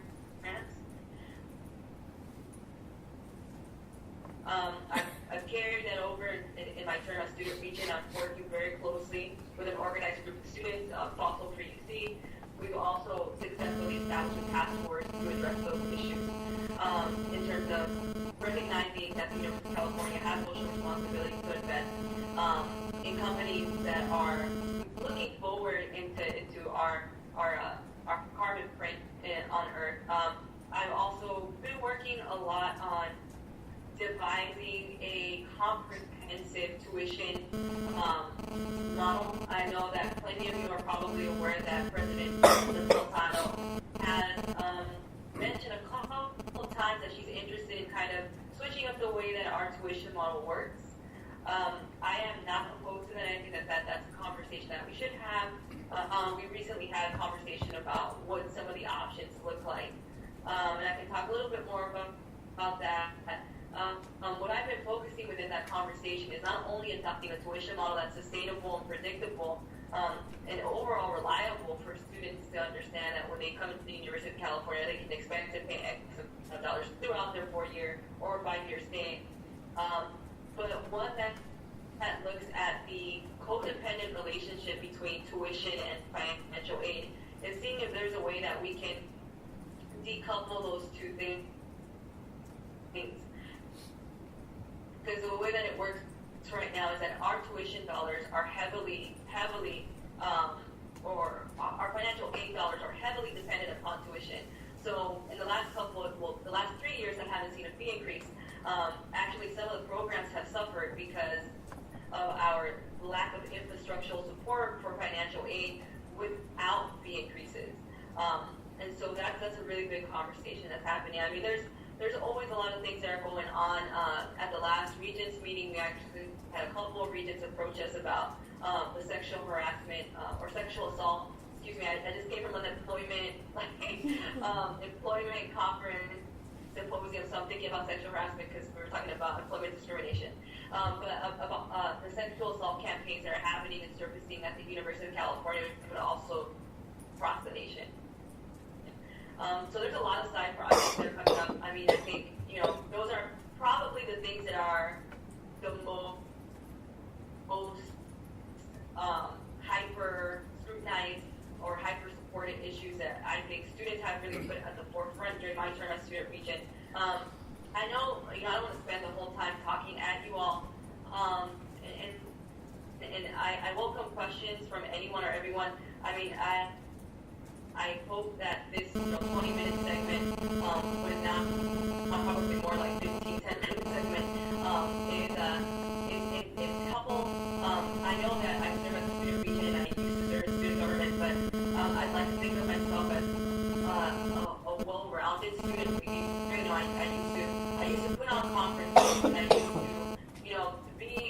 be a student leader on campus that didn't necessarily have, talk to student government. I used to be, like a student organizer. I used to do a lot of things at UCLA that were not related to my capacity as a student regent or student body president. So, having had to talk a little bit about who I am, what I'm doing, I really would like to spend the rest of the time, if possible, discussing with you all any questions, points of clarification, or issues that you just want to talk to me about. But thank you. Is there any questions? Senator Brown, I think you might want to go up there and say it. Yeah. Can you hear me? Yeah, I can. Okay. What are some of the models for tuition that you guys were looking at for the tuition changes? Because I think that's probably one of the most salient topics that anyone could come across at this point. Sure. We were looking at some fairly, I think, well-established tuition models. So the tuition model that we have right now is that we don't have one. The way that the University of California works is basically, sometimes, like in 2009, 2010, when we had that massive increase of 32%, there was actually, I think, a negligent oversight from the Office of the President that led to that 32% fee increase. It should never be the case that we almost have a 50% fee increase. So I'd like to lead by saying that I don't think there is a tuition model that we're following at the University of California. Our model is basically, let's try to keep tuition as low as possible, while at the same time not hurting the level of instruction that we have at the University of California. Which is why I invited the conversation that we're having now. So some of the popular tuition models that we looked at were the cohort model. I'm sure people are familiar with that, but basically a freshman enters the university and they're paying X amount of dollars. They enter into a contractual relationship with the university saying, I agree to pay X amount of dollars with a spent fee increase of 4% for 4 or 5 years after University of California, and that is a binding contract basically. So it's a binding agreement saying every person that is the class of 2015 enters the university system paying X amount of dollars, and they agree to pay X amount of dollars with the understanding that they're going to have like a strict fee increase of 4% every year, for example. That's cohort, right? There's also a model that UCR students proposed where students are actually admitted to the university, don't actually pay tuition, so their tuition is waived, and are only asked to pay back their tuition once they're gainfully employed. The other model that we looked at was looking at something where we have small increases, but predictable increases over a period of time, right? So not necessarily locking in a price with our students, but saying, hey, you're going to be paying X amount of dollars.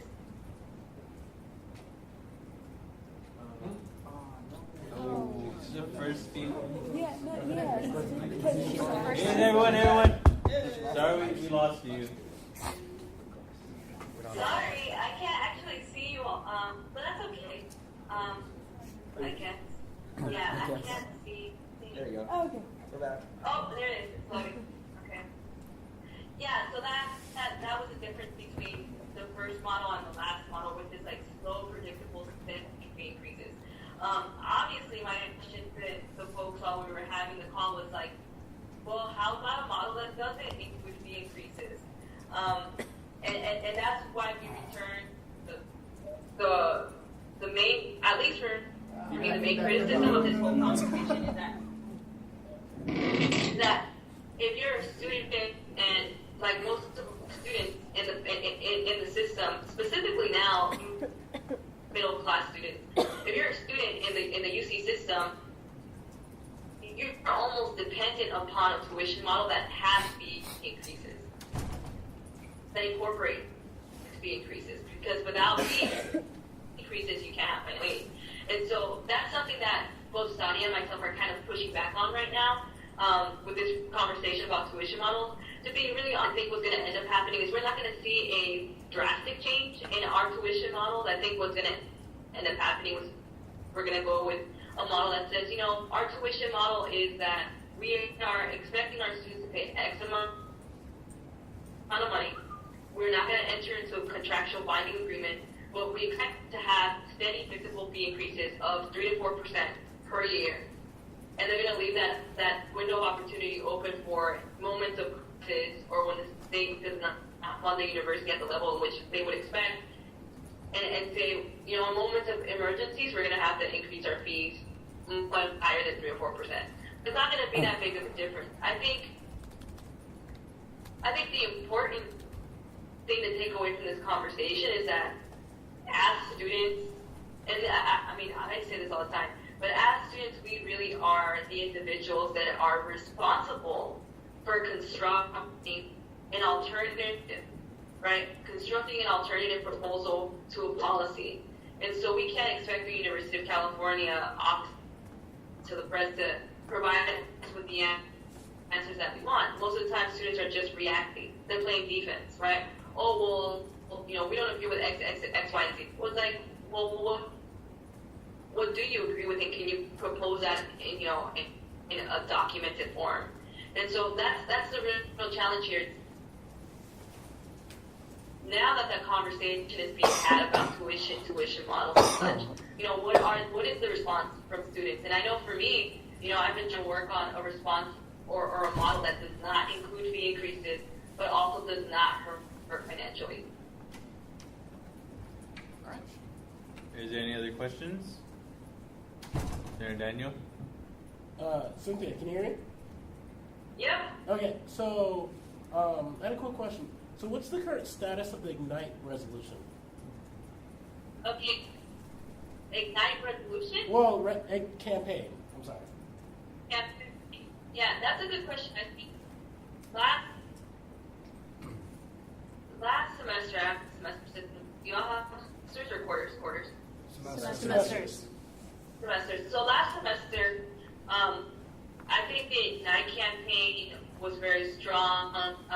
Obviously, starting in August and going through and passing several resolutions at each of the campuses.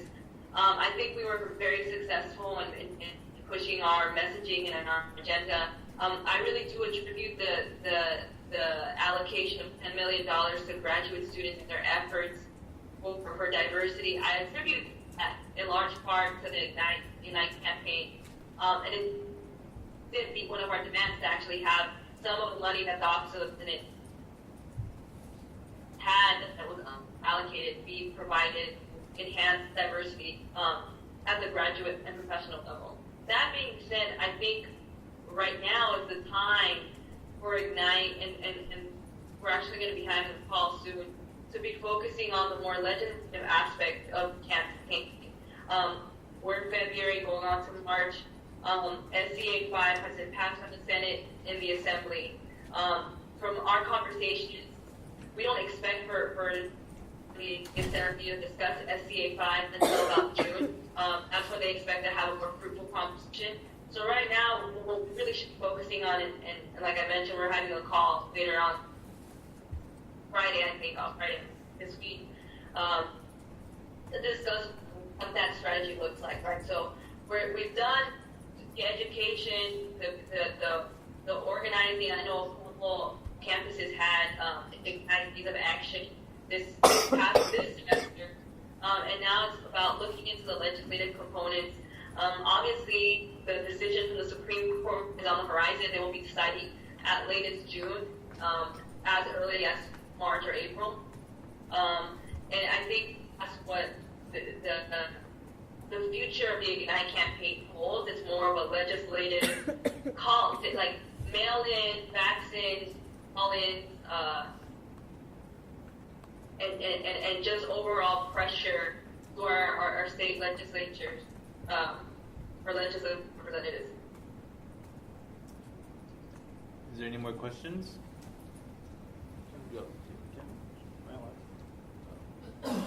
You were wanting to ask a question. Oh, okay. I don't know if she can see me. Hi, Cynthia. I don't know if you can see me. Oh, there you are. I had a question about the governor's proposed budget.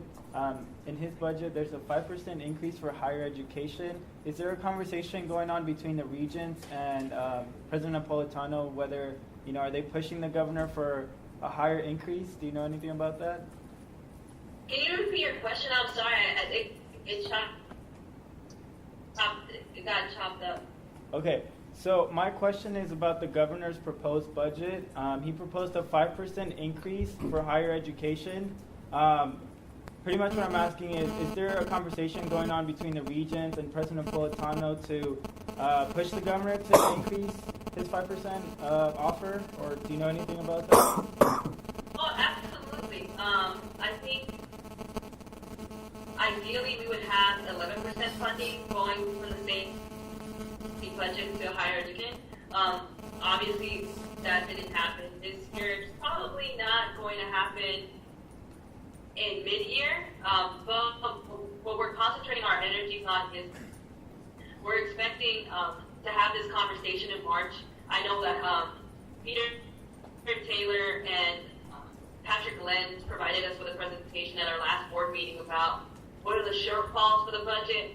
I know the governor was there, and some of the regents, including myself and Sadia, spoke to the governor in private about the needs that the University of California has and how they're not being met by the current allocation of money. I think what we can expect is to have a more behind-the-door kind of feeling between President Napolitano and Governor Brown. We're expected as a board to partner with students in May for our third annual Regent Student Lobby Day in Sacramento, and I expect obviously general funding for our budget or that conversation and that ask. Your time is up. Is there another motion or? Okay. Thank you, Cynthia Flores, for typing in with us, and let's give her a round of applause. Everyone, we are now back at election bylaws. Senator Mondo, please continue. Okay, so when it comes to the timeline, it's been switched from a day schedule to a week schedule. I felt, me and Maurice felt that'd be a bit more flexible before it was in business days. Now it's in a week. So you can announce a few days earlier or at the deadline if they need to.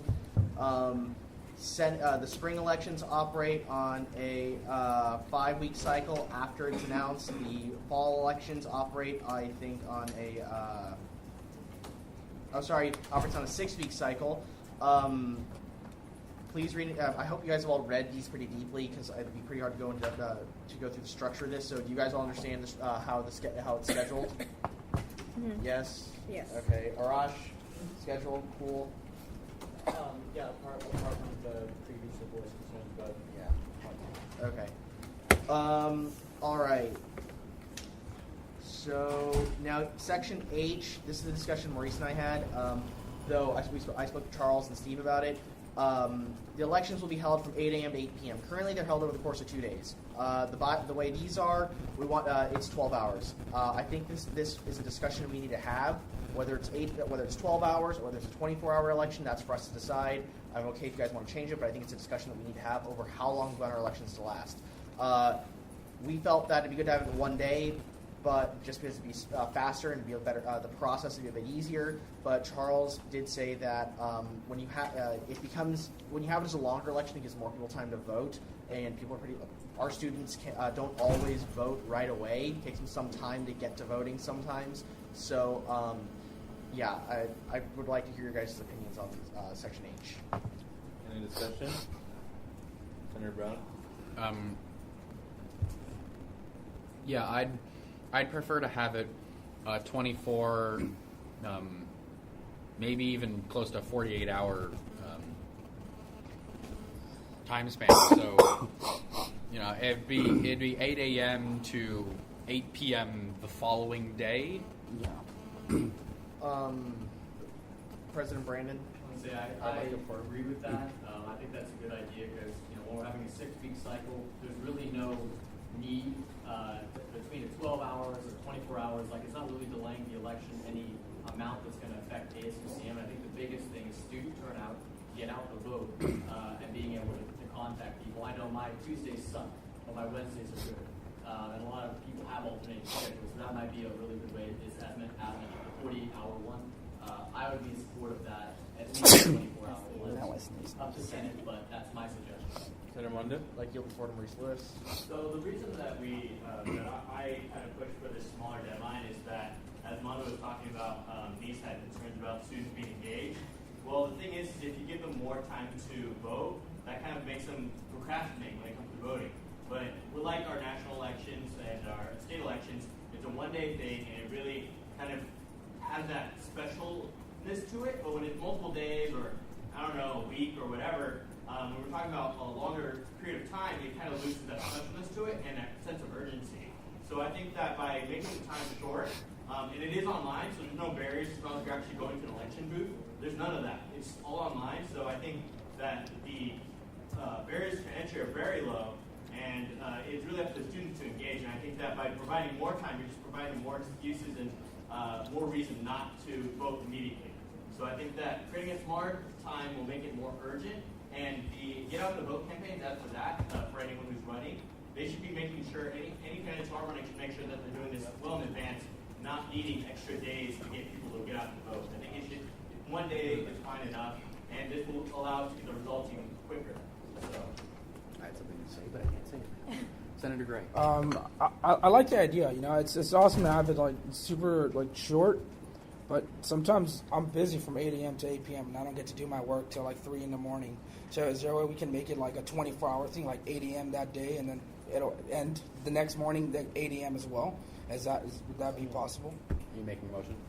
I want to open to discussion, see how people feel about 24-hour period instead of a 12-hour. The problem with 24 hours is that you're going to go to bed that night. You're going to go to bed that night and you're going to wake up and it'll be done by probably the time most of us wake up. So if you're going to want to extend it to the next day, you're probably want to extend it to probably midday. I think the way we do it is I think the polls open at 8 a.m. on Thursday and close 4 p.m. on Friday.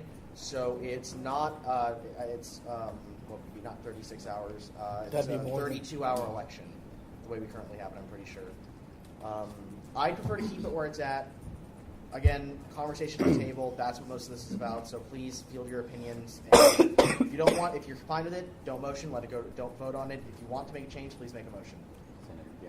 I agree with Senator Gray, just because I'm looking at my Google Calendar now, and sometimes I'm just really, really busy, and I might forget, or I'll get sick, actually physically ill, and I'll start throwing up. And honestly, that takes some time to recover from. It might not happen within 12 hours, and what if I just can't get to the polls in time?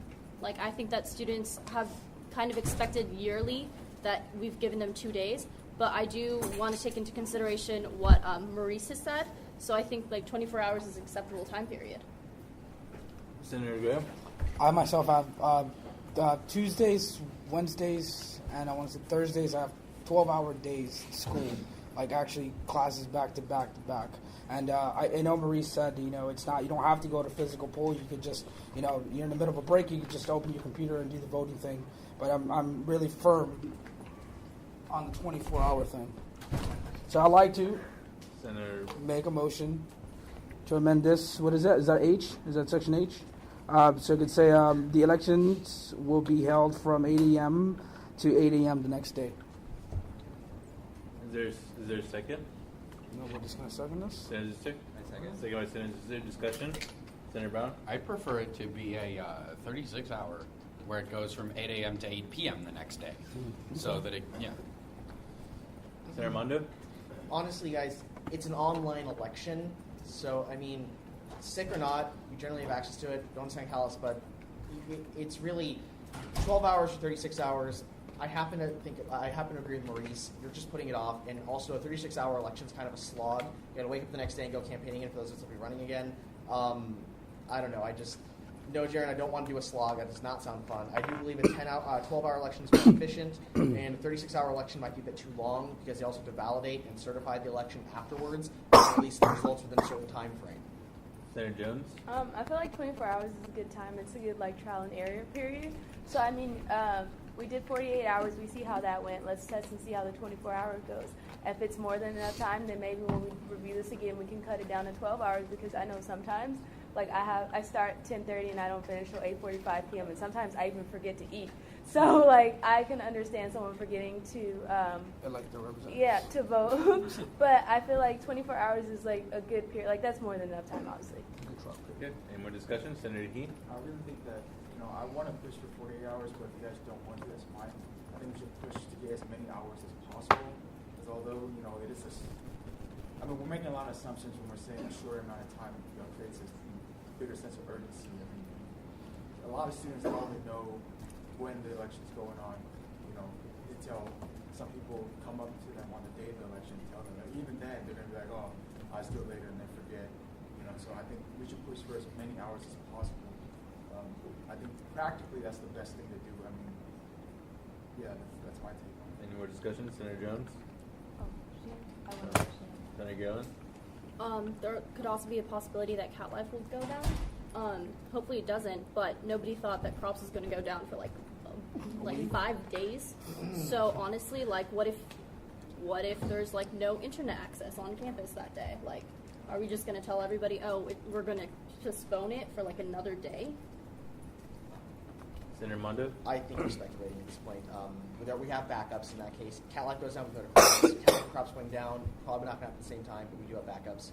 I think we should just move this to a vote soon, just by not talking, if we think we're ready to vote on it. Any more discussion?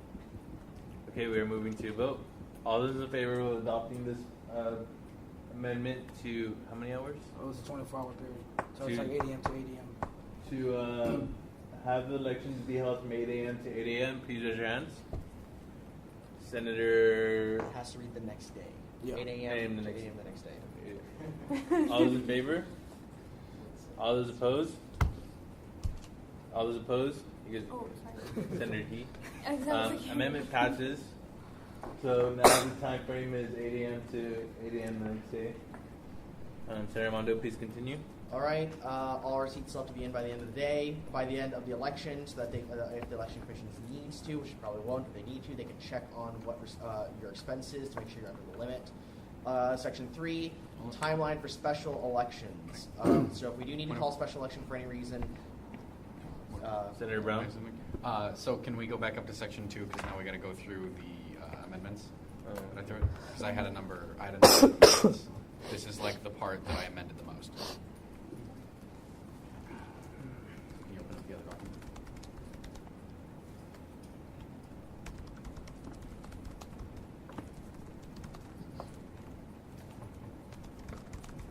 So this is the part where I had most of my amendments.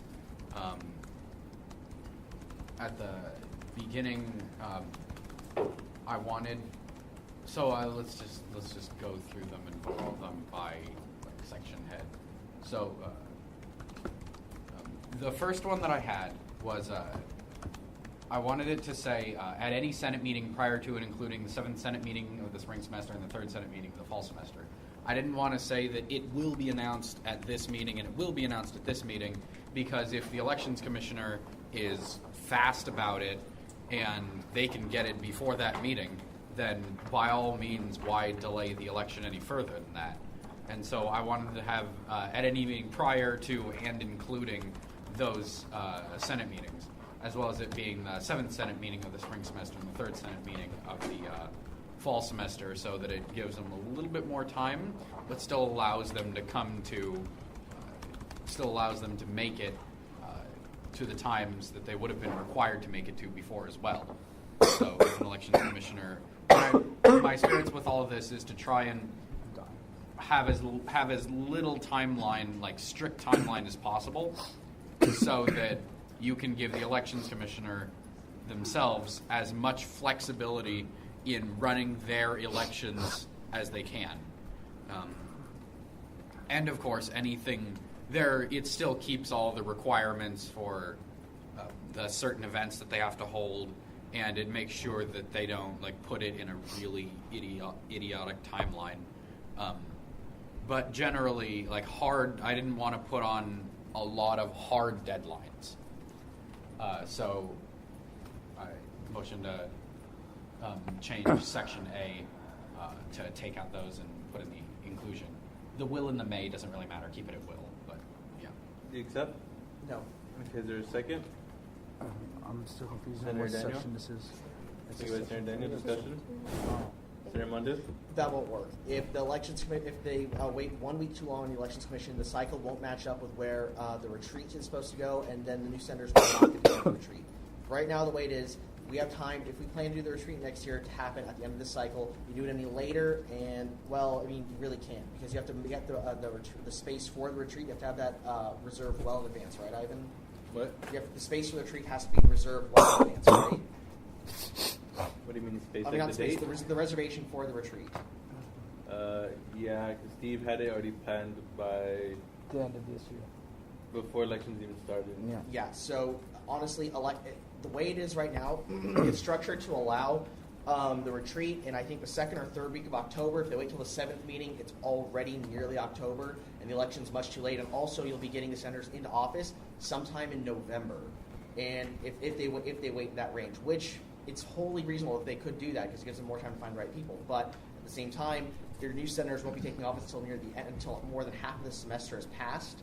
If they wait that long, so don't say that they will, but now you have that possibility for future boards to do that. So I think that the timeline we provided is flexible enough for a commission to be formed in time, while at the same time allow us to keep up to make sure the senators are in place by the time we want to hold a retreat. Senator Brown?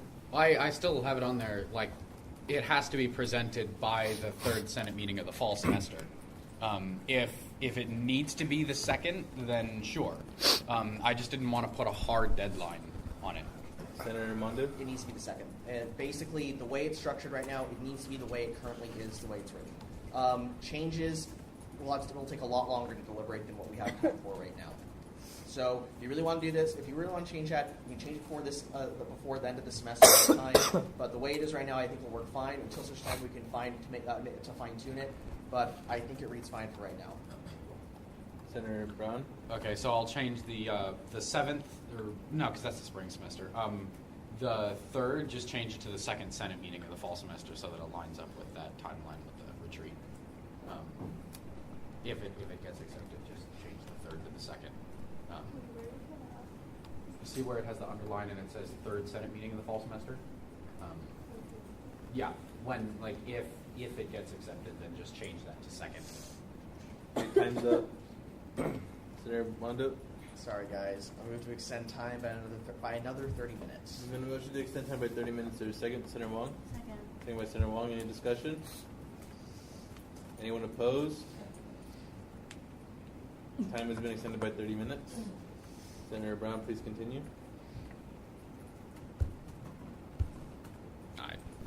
Just vote on it. Senator He? We're going on a vote.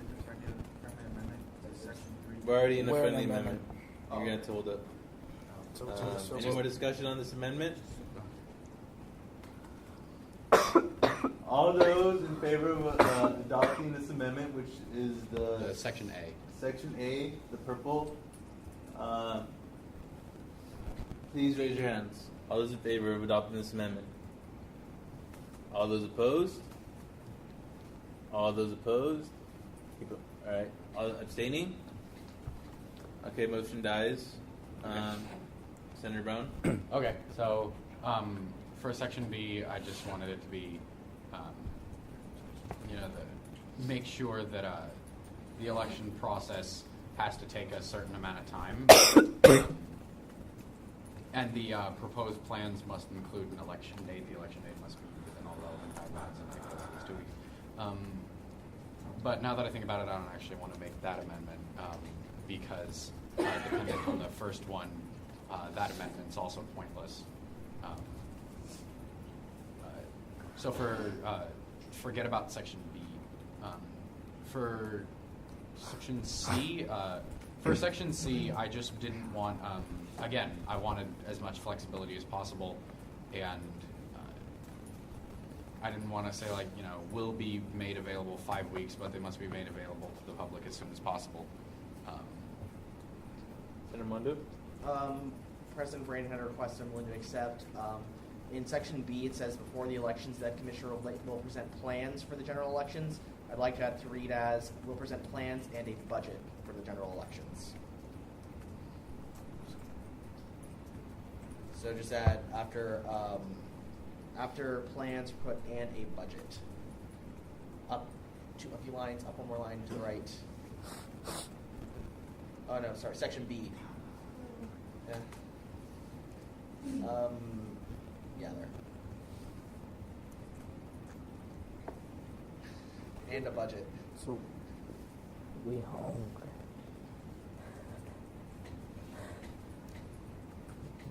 Put a joke in here somewhere or something. Okay. It's just Okay. Any more discussion? Senator Brown, at his hand. Okay. Just also forget about section C.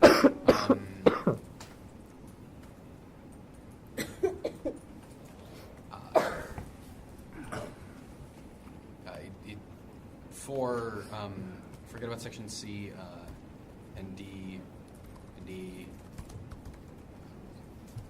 and F. Basically, just the one that I really wanted to make was H. Well, that says it would be 8 a.m. to 8 a.m. the next day on the agreed election date.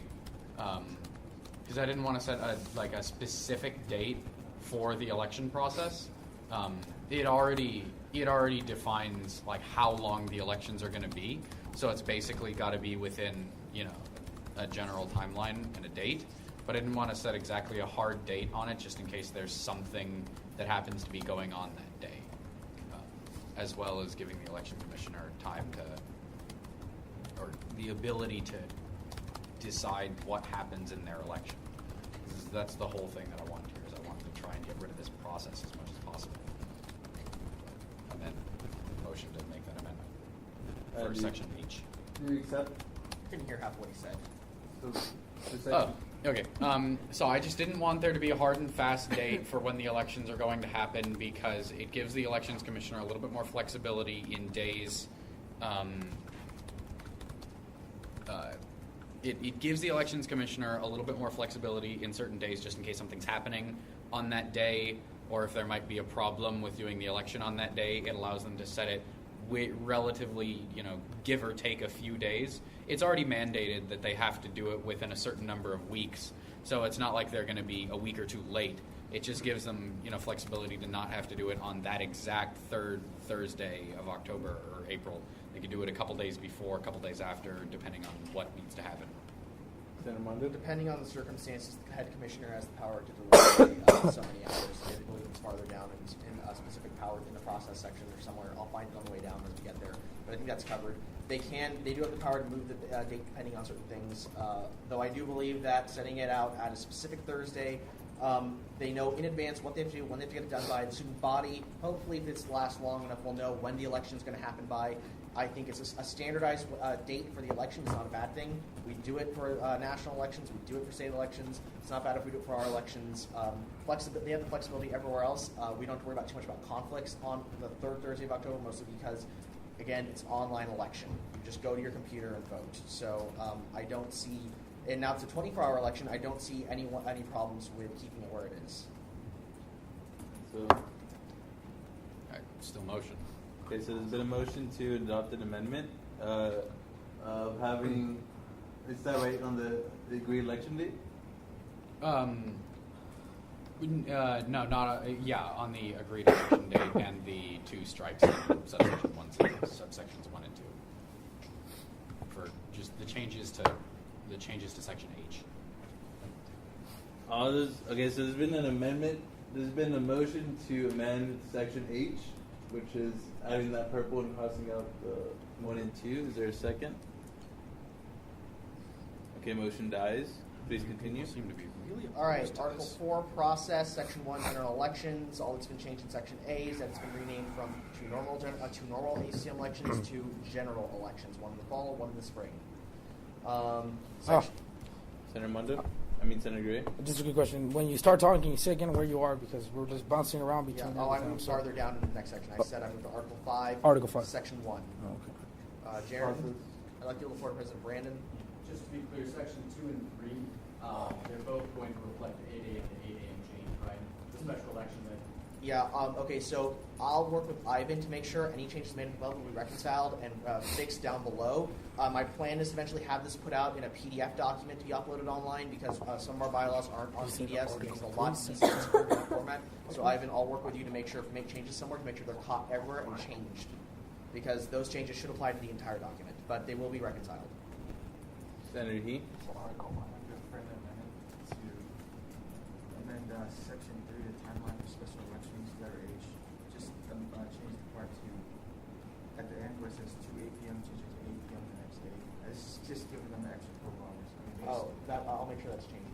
I assume the change would apply to all elections. I guess we want to make that motion to change that.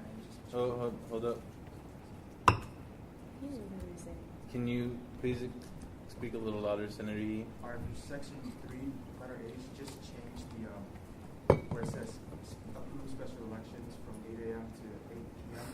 Just say to the next day, and then after 8 p.m. Yeah, I'll accept that. You accept that? Yeah. Okay. Caitlin, can you go up to, what is it? Article what?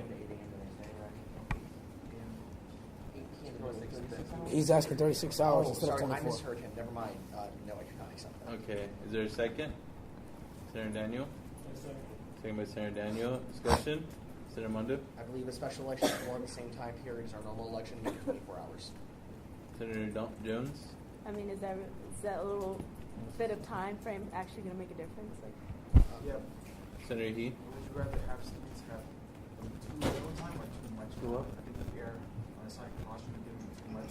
That would be better than erring on the side caution with too little. Senator Mondo? I'd just like to keep time frames uniform across the entire bylaws when it comes to stuff like this. I think it's easier, it's simpler. You don't have to make these changes. Advertisements and also special elections are a fairly rare thing now that we're making the fall election a general election. Senator He? So we can make the change the general elections to 36 hours. But I want to make sure this changes there and when we get down to Senator He, can you speak a little louder? when we get down to general, I'll change it to 36 as well. We just changed it. Senator Mondo? We've already made the change to 24, and it was a massive majority by which it passed in 24 hours. So I believe that we should either keep it where it is or change it to 24, but 36 and changing the other one back to 36. I don't think that that's right. The Senate already voted to do one thing with it, to make it 24. Senator He? Well, I think we just put this on the table and we'll vote. I really think that 36 would be better. And when we go down to general elections, I think we should have a change to 36 as well. It's like giving them more time and making a mistake with giving them more time is better than making a mistake with giving students too little time. Senator Goins? Wait, Senator He, is your argument for the general election in the spring to be changed to 36 hours because there's more seats being voted on during the spring? Is that the reason why you want it to be 36 hours for the general election? Senator He? Yeah, I'm going to change it for both because like either way you say it, like giving them more time, the era of giving them more time is better than the era of giving them less time. So no matter what election we're in, I would rather make the era of giving them more time than the era of giving them too little time. Senator Wong? We already talked about this. We already passed that section, so it might make more sense for us to actually keep that in mind, and so that we're not confusing other students, because this is already confusing enough for a lot of the candidates. So if anything, if we were to change the time, it should be aligned with the ones that we already changed to. Senator He? It's not that confusing. Just adding 12 hours. I'll amend the general elections to the 36. I think no matter what we say, making the error of giving them too much time will have less side effects than giving them too little time. Senator Daniel? I agree with Harry. Adding extra time to the elections is basically giving more candidates more time to actually campaign. Because it's really hard to get to participate in elections already. Adding a little bit more time, 12 hours, may make or break the campaign. Senator Gray? I don't know. I think I want to call the question, but first, I definitely want to say that this is just like Steve and everybody's been saying. If we have time before election, so we have all this time to campaign.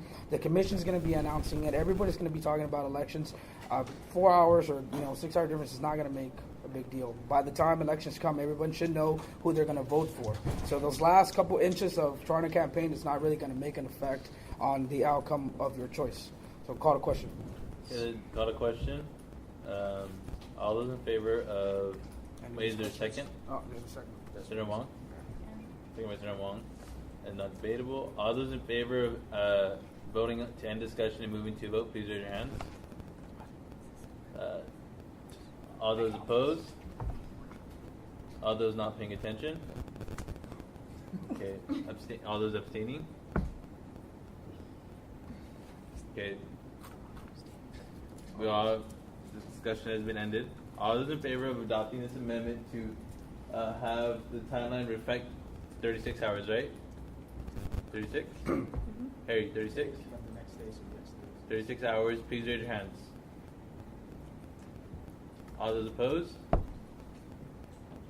All those abstaining? Okay. Motion dies. Senator Mondo, please continue. Article 4, Section 2, elected positions remains unchanged. Section 3, measures, has only been changed to read spring, fall, or spring general elections. Section 4, general election budget. The first thing that was removed is the requirement that they spend 80% of the line item. The line item has not been changed. $750 is still reserved for the fall, $1,250 for the spring. 1 sec, I need to go and see if President Brandon said anything. Jared, did you say anything about that one? What section is the amendment? Section 4, general elections budget. Remember we spoke about that one. Yeah, and don't worry about my amendments.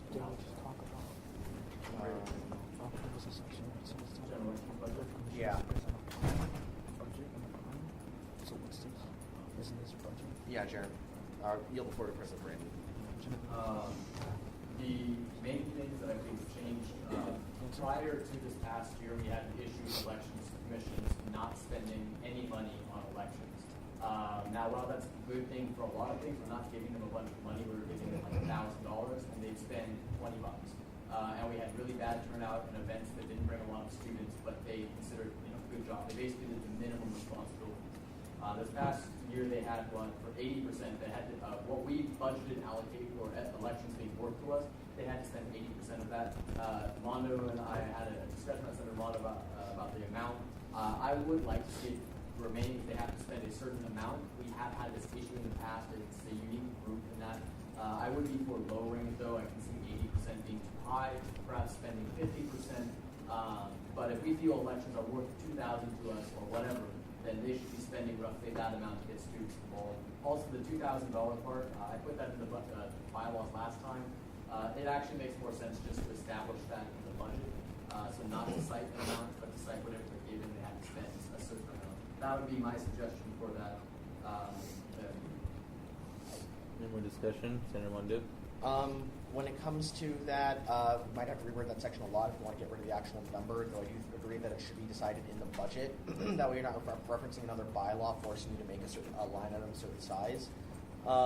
Honestly, I am against basically forcing people to spend money, forcing the commission to spend money where they don't necessarily have to. But again, I did speak to President Brandon about this.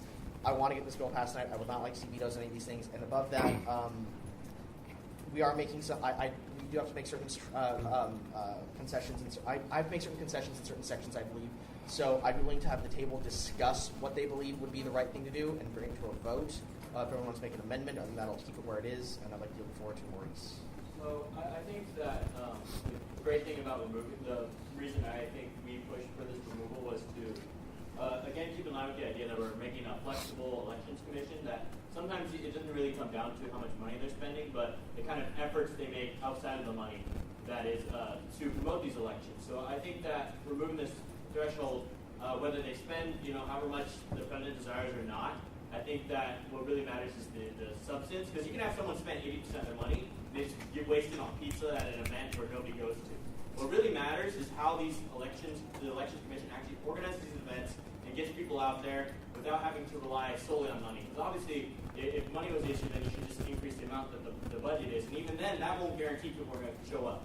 So I think that this is just kind of a useless thing to argue about. I think giving the elections commission flexibility is something that the Senate should encourage, because I think that's where we've seen the most innovation and the highest turnout. Senator Gray? I could not have said it better myself. That's exactly what I was thinking. The flexibility is something that we really have to push forward. Push for, because we definitely want to make sure that these guys can use, to the best of their ability to explore these talents that they might have to, have a better turnout for students, which is what we need, definitely. Well, I would like to take President Brandon's suggestion on changing Section 8 and giving a set budget, allowing the budget to be decided during maybe the budget call, during the budget call, or just in the budget itself. That's how it's read. So I'd like to make an amendment so that Section A reads: the budget for the ASUCM general elections shall be decided by the ASUCM budget. The only problem is for this election that would have to not apply to those that have no money because the budget doesn't. Or no, sorry, they already have $2,000. It's already decided. Never mind. It's kind of getting late now. So instead of $2,000, it'll be decided by the ASUCM budget. I yield the floor to President Brandon. And one other thing, since the amount will no longer be, subsections 1 and 2 will no longer apply, but the important aspect of that is if we have a different elections commission for each election, and the first one comes in fall and spends all of the money, we would technically have none budget for spring. Roughly, that works out to 1/3 in fall and 2/3 in spring. That might be a fair way to phrase that, so that we're able to do make it split up, so they're not going to have too much of the first, too little of the second. Senator Mondo? I'd like to say that's fair. I'll probably make that amendment after I consult Ken on that. You probably also have to state, if you are going to do this, who's going to send in the budget proposal. That's not stated. The point of this thing is just a budget call has been made with no particular individual. Now, obviously, that would be the election. Obviously, we could say the elections commissioner, but if that's not stated, then they don't know it's their responsibility. Senator Mondo? Now, it says just stated by the ACCM budget, so I assume the president could just put in the line item. But there is an elections commissioner. Probably that would be something that But right, what I'm saying is there needs to be there isn't always an elections commissioner available at all times to be able to do the budget. There is in the spring of that year, I guess, but they have to make a decision for the next elections commissioner as well. I yield the floor to Ken. I think that goes into maybe that it should possibly be a set amount, and maybe like later when we grow, that will change. Because right now, it should be more where maybe the commission decides. But if they're not, if they're worried about that not doing it, maybe we should just keep that set amount. Because why do we having also we have maybe then court should then decide. The court is going to replace the although I'm not sure they'll do that, but it should be what's happening because they're the ones who put the elections commissioner, not the president. Do we have a chair? Do we have a chair? Sorry. Yes. Okay, so I see the conflict, though.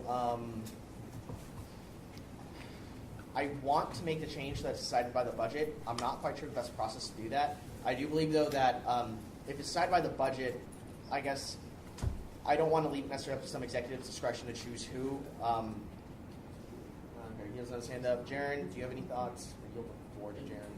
Yeah, I do appreciate the work that's trying to do with flexibility in the commission. I will not veto based upon the percentage spending, so that's fine. I just thought that was worth a discussion. And regarding the thing, I also agree with Ken. The president could do this, but that's maybe not the best way to do it. I disagree that the elections commissioner should do it, though, because it's not really in their duties. You'd also have to change another section. And also, they also serve only per election, so they'll be more familiar with spring, not fall. They can be reappointed, but they may not. I think court, actually, if Garage is agreeable, would be the appropriate body to put in the budget call. It doesn't give court the authority to establish the amount, but it does give them the authority to think what is the appropriate amount and allow the president their ability to write the budget. I think that would be the natural body, since they are the overseer of elections. Senator Daniel? Just a suggestion for us to have the election budget be included in the board budget. Like, not as a subsection, but as part of it. Senator Mondo? Okay, Raj, is it in any way illegal to have the court request the budget line item? No, but it's dumb. Like, You have no reason to do that. Why? Okay. We're not going to be doing the elections commissioner's job. The elections commissioner is going to be doing their job. They manage their own money. We shouldn't have access to that money. I'm sorry. We like money. We'll take the money. Don't give it to us. All right, I can see the decision probably any larger than it should be. I do believe All right, Ken. We could specify that the elections commissioner becomes operations director of that line item, but the court puts it in for them. Oh, Jesus, that's too crazy. The commissioner leads. No, what do you mean? Bring this discussion back. Armando? Okay, this might not be the best place to discuss this section. We might need to come back to this at a later date. I think we should just lock it at 2000 right now and come back to this point. Yes. Because this is probably, I can see this isn't going to work out because we can't figure this part out. The Senate meeting isn't the place to be legislating this part. So, sorry, Caitlin. I'd like to rescind my amendment or amend back to the original, whichever works best in the minutes. So it's just $2,000.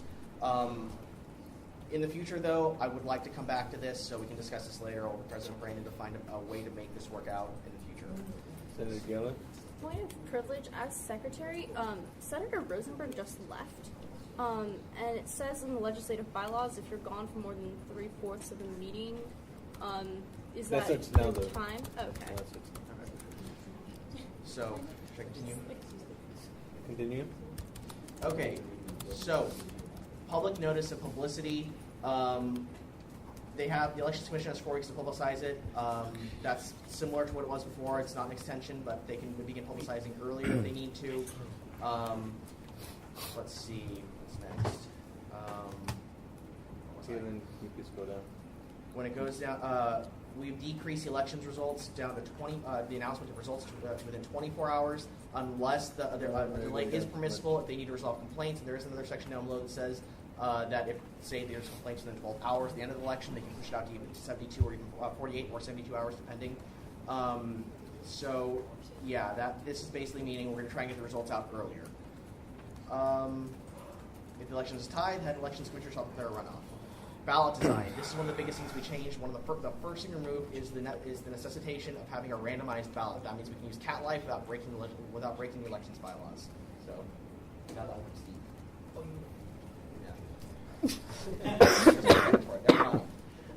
no, so basically we can use cat life now because cat life isn't able to randomize ballots. Now we don't need to bother with that. Head elections commissioner shall review and certify the ballots before the election. It's pretty much the exact same. You still need a little blurb next to your name and a picture. When it comes to voting, let's see. Elections. Sorry, I need to consult a different set of a different copy now. And I'm getting technical difficulties.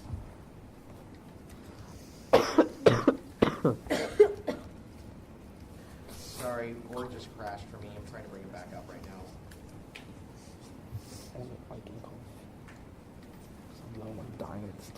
Okay, it crashed. Yeah. I'd like to offer a friendly amendment for the ballot design under category B to what section? B. It's section 6. B to change. Add a bit more to the next to each candidate's name to strike out candidate's statement and just list it for the ballot to say name,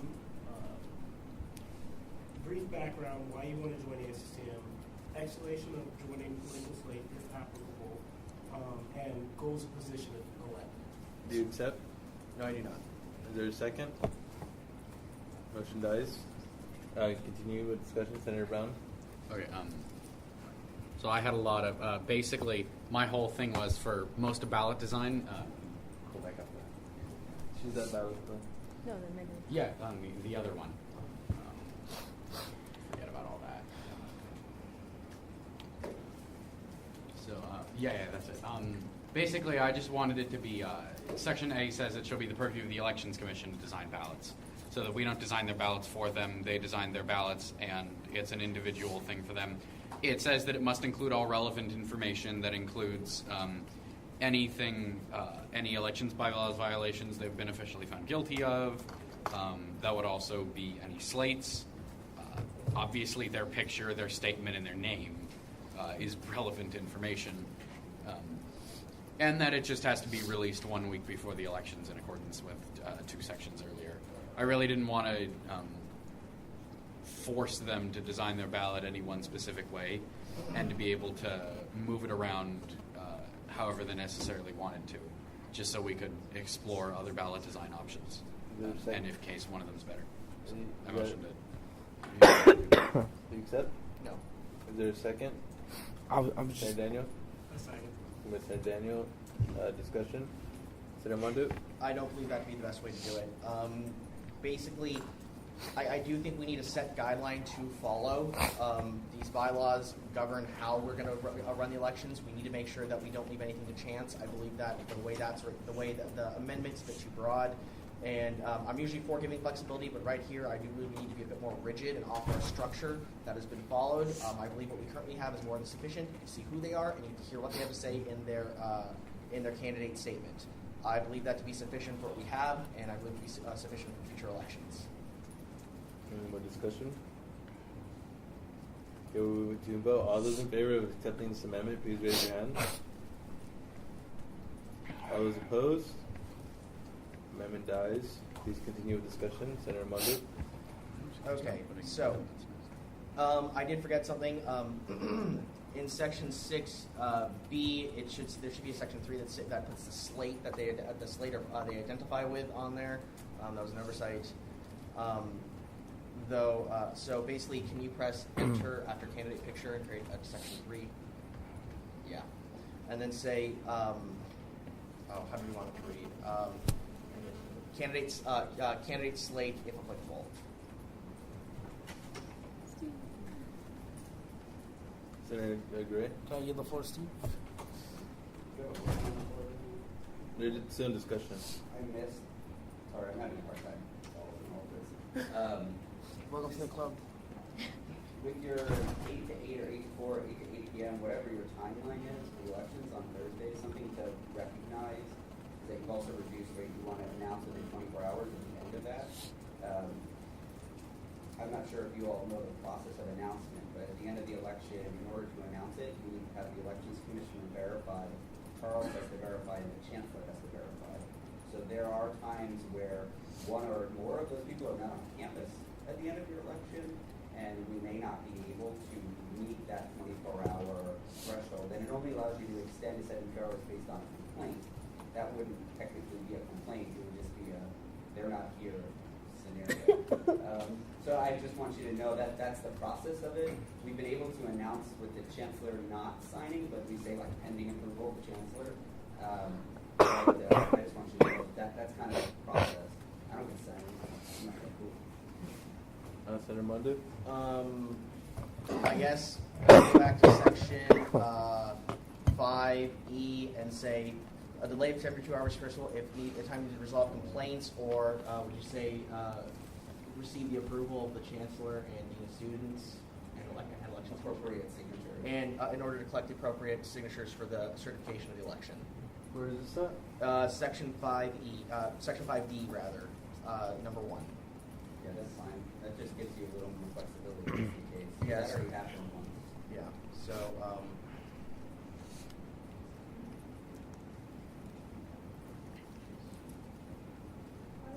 Are you in the right? Sorry. Discussion time is done. Need a motion? Senator Armando? Motion to extend by another half hour. This has been a motion to extend the discussion by another half hour. Is there a second? Senator Zusser? Second by Senator Zusser. Any discussion? Oh, you're a monster. Ooh. Oh, Monster. Is there any discussion? Anyone opposed? Sorry, and Senator, time has been extended by 30 minutes. Senator Scissor? Point of privilege. Me and Zach, me and Harry have an intern at 7:30, so we're going to excuse ourselves from the meeting. Oh, is that dropping 1, 2, 3? We can't lose another person. Emmanuel's still here. 1, 2, 3, 4. 10. We'll have 10. I'll give it 10. All right then. Bye guys. No one else will leave. Good luck. We're in this for life. All nighters. Together. Are you really? No. No. I had hoped the Senate would be here for the discussions today, but You wouldn't. Were you really? What if I leave and add some? So, Maitland just put in after resolve complaints or to collect the necessary signatures. Yeah, sorry, that's in a different section than what reads on my document that I have, so that was my fault. It's section C. In order to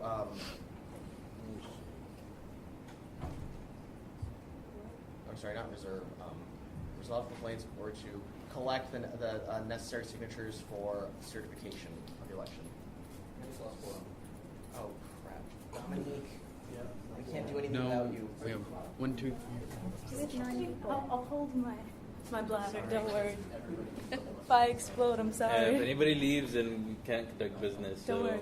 I'll wait if till you he guys gotta comes go to the back. bathroom, leave one at a time. I'll wait till he comes back. Yeah, man is not here. We only have 9 people. Okay, so sorry. All right, we're gonna keep on moving down. I swear we're more than halfway done now. Don't worry. Take your time. All right, now. So section 7 voting. I do need to make an amendment. It should say one vote for one vote per at-large Senate seat.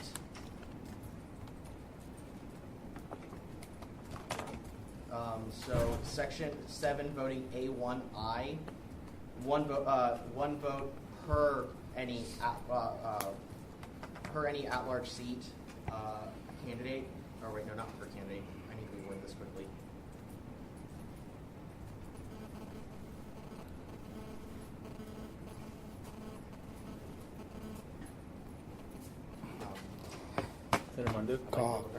Coffee.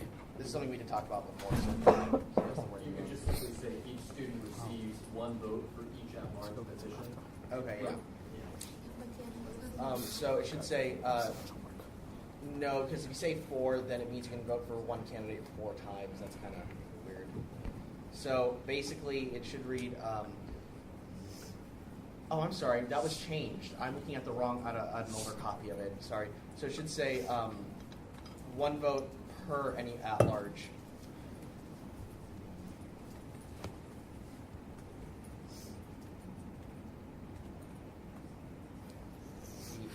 Senate seat, and then remove or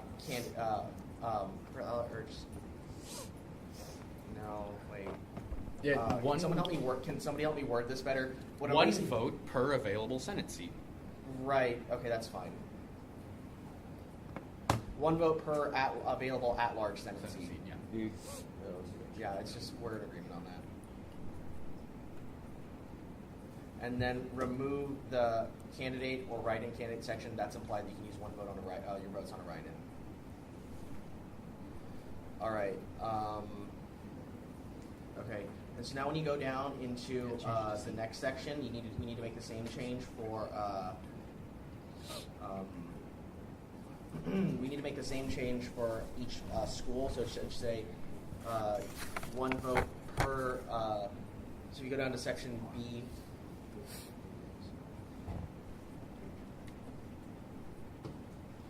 So spring elections, section B, 1I through V. It should read one vote per at-large candidate seat. One vote per school natural sciences, social sciences, and engineering, as well as executive position.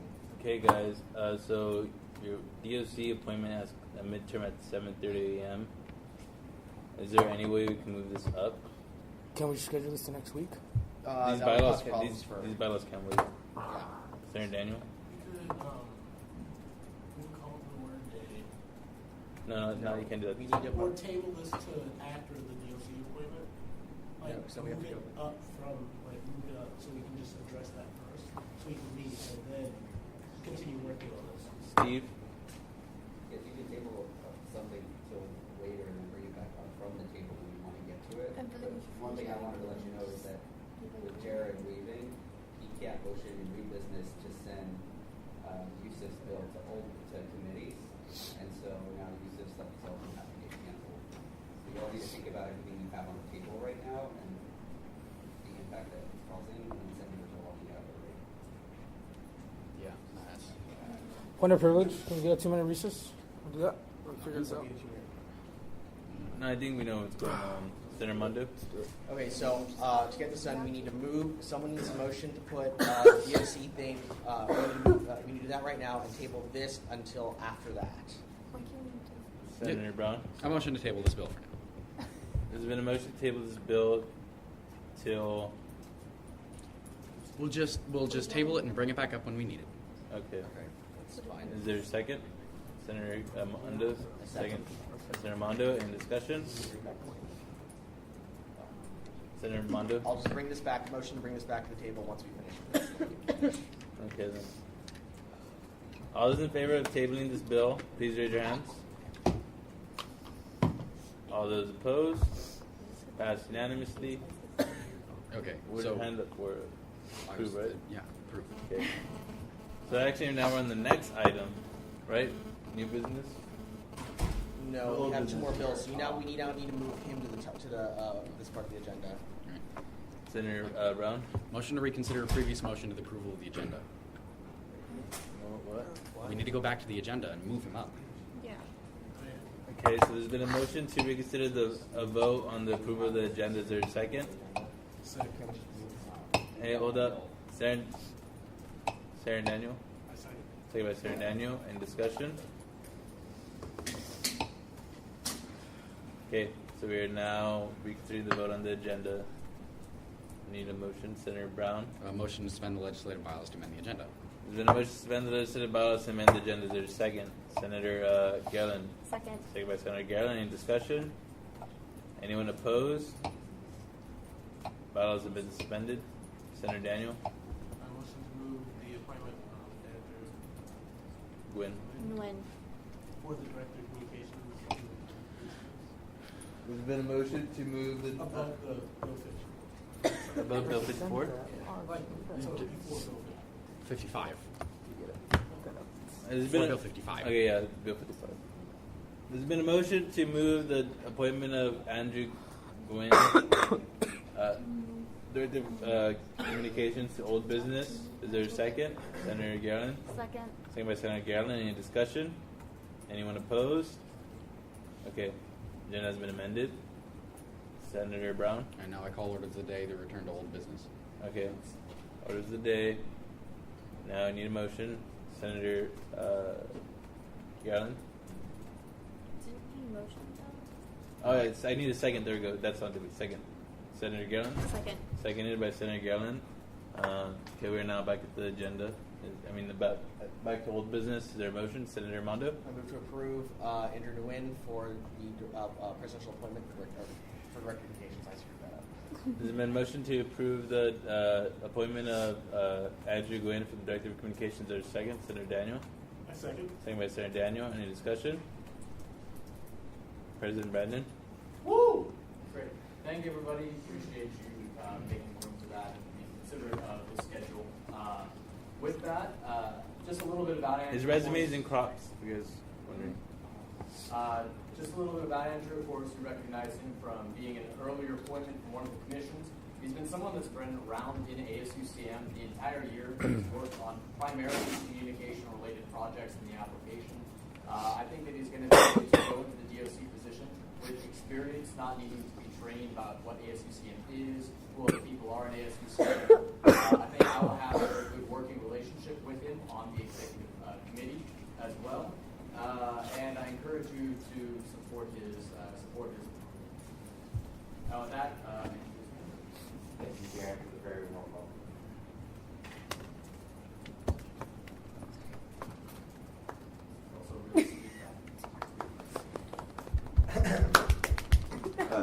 We're going to pull up the resume, or do you want me to just briefly discuss it about it? I'm talking to you. I haven't done. Yes, I'm sorry. Would you want me to briefly discuss about my resume? Yeah. Okay, sounds good. Again, my name is Andrew Nguyen, and I'm currently a freshman, undeclared in engineering, kind of intending to major in computer science and engineering, and hopefully minor in management or political science.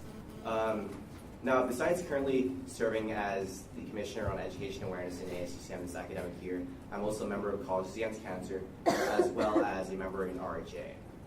Now, I've worked 2 jobs as of now. As of today, I was involved as a lifeguard slash recreation slash swim instructor at a recreational pool, and I was a model at Hollister. Not quite your conventional definition of a model, however. Now, I would say that these two jobs really taught me a whole lot about serving a diverse customer base. Just recently, I was actually accepted into a marketing summer internship program at Visa in Foster City, which is kind of near San Francisco. Now, besides studying and doing campus involvement, I like watching House of Cards on Netflix and just hang out with friends at the DC. So now, if elected as Director of Communications, I do have two goals in mind. And it is that I really want to make ASUCM social media a really great outlet for the student body to learn about what ASUCM is, whether it's elections, events, bills, or resolutions, and especially how to get involved. And two, it's to make ASUCM's transparency to the student body, and that's through promoting and utilizing different mediums of promotion and marketing campaigns. Now, in order to do so, I have 3 plans, and that's a town hall, rebuilding ASUCM's website from the ground, and instituting a new ASUCM monthly newsletter called ASUCM Monthly through our new website, or possibly Facebook. Now, before everyone starts asking me questions, I just want to end this in one last thought, and it's that I'm a type of person who is a perfectionist. I pay attention to every close detail, and I make sure everything is just right. Every day, I seek to improve myself and my own skills, and that's just becoming better at what I do. Thank you. Thank you, everyone, for letting me speak. Are there any questions? Sarah and Daniel? What? Questions or not for executive appointments? Senator Mondo? We have to ask him the questions first. Yeah. Senator Gray? So what do you think right now about the ASUCM website and how it's working and how everything is grouped up? Like, let's say, for example, your crops went down. How would you try to fix that problem? I mean, not fixing, crops going down. You can't fix that. But, I mean, as far as kind of having, that backup in our website so we don't have to experience something like that. Well, looking at the website right now, it's a complete mess, I really don't see any updated minutes or agendas or any really nice images about who we are as ASUCM representatives. So I do intend to make a really nice public forum for our residents, our residents on campus, as well as students in the community, campus-wide community, to really be able to ask questions on our feeds, as well as supply all types of events that are going to be happening, sponsored by ASUCM, as well as what we're doing. Does that answer your question? Yeah, it does. Are there any more questions? Senator Jones? Well, we already make use of social media, obviously not as effective as it could be. So how do you plan to make ASUCM social media outlets more effective? Right. Well, first of all, starting off with our Facebook page, right? It's not quite as updated as it can be. I want to see, making everyday posts about, a fun fact about this, one ASUCM representative. Really rebuilding our website as well, making it look nice, making students be able to see it. Senator Gray? Do you have any plans for working for the outlets that we have now, like some of the Reach Authentic Media, some of the clubs on campus that can help you, through communications, like Bobcat Radio? Do you have any ideas on how you can work on that? Yeah, definitely. Several members from the Association of Computing Machinery are going to help me rebuilding the website. I believe Bobcat Media will be helping me produce several videos, hopefully, broadcasting our meetings. That'll be cool. Yeah. Any more questions? Now, everything is a work in progress, and I do believe that everything starts from having a firm ground with a nice website. Yeah, and really, branding ourselves. ASUCM. What is the ASUCM? Senator Daniel. Looking back at meetings, how they're broadcasted to others, do you think it's possible, or would you be willing to possibly look into actually having our meetings broadcasted live? Yeah, I did ask. I did ask about that and question about that. Our concern is the internet. It is really laggy. We don't know if it's really quite worth it to invest into more expensive equipment. However, maybe uploading a YouTube video and then posting that through our Facebook page would be cool. Yeah. Any more questions? Senator Brown? Motion to move into closed session. Is there a motion to move into closed session? Second, Senator Gray. Second. Second by Senator Gray. Wait, Appointment No, it's of Pizza Andrew Hut. Jimenez has been approved unanimously.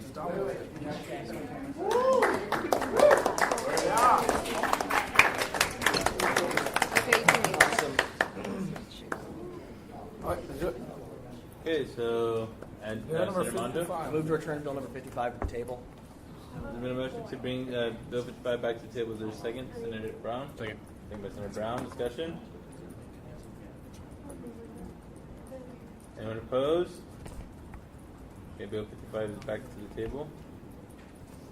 Okay, so in section B, spring elections, everything from I through V has to reflect the structure of I. So that would say 1 vote per School of Natural Sciences Senate seat. So I mean that's fairly straightforward.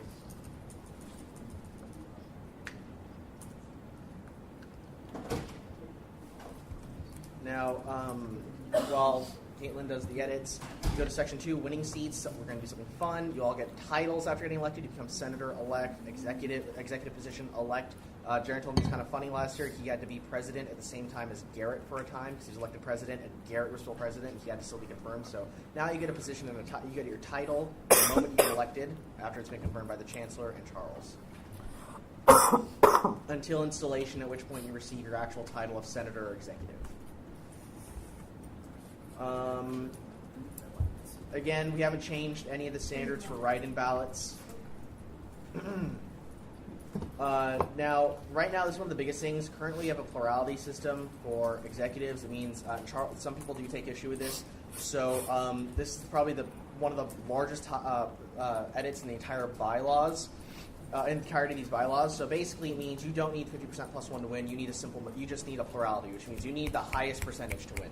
Now, there are a few concerns. Charles was concerned about how you wouldn't have a mandate if you won, which I believe is actually okay because you did win the majority, and basically you would. I have no problems with it. The other way to do it that's been suggested is that instead of doing like the 6-candidate ranking system, you go if nobody has 50% plus 1, you go to an instant runoff, and then the top 2 candidates then go get another week of elections in order to get a mandate. And if there are 2 candidates, they have to get one of them will get 50% plus 1. That's just how the math works. So those are your 2 choices, I believe. I don't like the current system at all. I think the plurality system is the easiest. The one that ensures a mandate is the week-long runoff. I'd like to yield the floor to President Brandon. I agree. This is something I was initially hesitant on. Keep in mind, this is something that is for anybody who's a political science major. The only really key difference in this is it does increase the advantage to incumbency, and it does decrease any kind of smaller group that would be there. However, it is still a majority. Or plurality, so it is still definitely like the largest winner. But ranked choice systems are meant to allow smaller groups to be able to combine for that. So that's kind of the political perspective on it. However, it does address a few problems. One, I hated instant runoff voting. It's getting very confusing if you read through for a lot of elected officials. The second is that a lot of people, remember anybody heard of bullet voting? That discussion. Bullet voting is where you vote only for 1 candidate for all 6 positions. A lot of students think that means you put 6 votes to 1 one candidate and get very confused by that and realize they're kind of losing their voice. So I think the simplicity of the system will also make it easier on the commission to be able to educate people. Everybody knows, one vote or 6 votes, 6 candidates pick them. So I think this is an improvement, but that is if there is a critique with this, and if the Senate does have discussion, it would probably be about the incumbency advantage and the strength of the winning group versus coalitions of other groups. Yeah. So anything like this will have pros and cons. The current six vote system, it takes hours. Stage only takes hours in order to actually do it by hand. It's inefficient, and you don't have a real majority in that case. You don't have a real mandate. You have someone's sixth choice probably voting for you to get that mandate, and that's not a real mandate by any means. So it's still not necessarily a fair system. So if you guys want it, we can keep it how it is. We can just move on, or we can change it right now. I'd like to hear your opinions. Another point on the instant runoff is with that whole negating your vote issue, or bullet voting, as Eric said, there's a possibility that no one candidate will get a majority. If people eliminate their vote for a candidate that didn't get to the top 2, you could still have one candidate left with only 40% of the vote and never see a majority, and we wouldn't really know what to do. Except eliminate the second to last person and just say, well, there's only one candidate left, so that candidate, I guess they have to win, which could potentially happen. But Charles's recommendation is that you find a way for somebody to get a majority wherever you do, because there is a possibility, like last year you had 6 people run for president. The highest person could have only gotten 18% of the vote, and then only 18% of the students actually wanted that person to be president. That person could then win in the runoff, and then at least 50% plus one of the students have voted for that person. So that's his real argument, is that he would like to see somebody get a majority in these votes. That was his thought process. I'd like to report Maurice. So Ivan and I are currently in a voting behavior kind of class, and that kind of inspired me to change the way we do the elections. The way our professor put it was that the way we do elections for ASUCM is stupid. When he found out about it, because him as a political scientist, he spends a lot of time actually working on comparing different election types, internationally. And when he found out this is the way we do elections, he thought it was kind of weird. So I think to kind of counter what some of the things Steve is saying with the whole majority mandate, the thing I think that's more important is making sure you get a lot of people out to vote. And also the effective number of candidates will change depending on how likely it is for there to be an election. So you could say, yeah, there are 6 candidates, but we're all strong candidates. And I think there's a case to be made they all weren't strong candidates. There's definitely some people who are stronger than others, and there's a lot of weak candidates who probably kind of took away from the steam of all these other candidates. So what this would do is make sure that it kind of pushes us towards a system where it's all about quality candidates, not necessarily about whoever decides to get 300 signatures, whichever crazy person decides to do that and just runs and kind of takes away from that system. Because I don't think that person really contributes to this democratic process. So that's my counter to that, and also cloudy systems makes things easier. I think that's really what I wanted to get at. Having the 6, having you vote, who's your number 1, who's your number 2, that requires a lot of information for a voter, because you have to be able to rank each of the 6 candidates in a 1 through 6 order, and that requires a lot of information about each candidate to compare, say, candidate A versus candidate B, and deciding which one should be first, which should be second, and then which should be second, which should be third. And that requires so much information, it might discourage a voter from actually voting to begin with, or just voting very poorly. So that's why I'm really pushing for the system, because all you need to know is one presidential candidate, the person you really like, and that's the person who's going to get your vote. And it's really simple, really straight to the point. It's supposed to increase voter turnout. All right. So unless there is anyone that wants to change this, we're going to stick with this right now. Everyone okay with this? Awesome. So next, this is another big change when they went through these bylaws. So originally, Section C5 read that if there is a second tie, which is incredibly hard to get and rare, I don't think it's ever happened for us, right? Yeah. If there is a second tie for some reason, instead a coin toss would decide, and this is something I felt very strongly about, on the incredibly tiny, infinitesimally small chance of a second tie, would you want to lose to what is basically a coin? Would flip the coin? All sorts of inane small questions pop up when it comes to a coin toss that should be simple, but really may not be. I don't believe it is fair to have a coin decide. Now, the way this is stated, In the event of a second tie, Senate will decide the winner. It's really hard to get. It's very small. It's a very small chance. And above that, if there's a tie, it's only 2 people that would have to remove themselves. Say it's between 2 senators, only 2 senators have to remove themselves from the table. I believe a coin toss is the wrong way to do it. And I do believe that Senate, just like how the U.S. Congress does it, can decide the election. Because, and I do believe they're the best body to do that. Senator Daniel?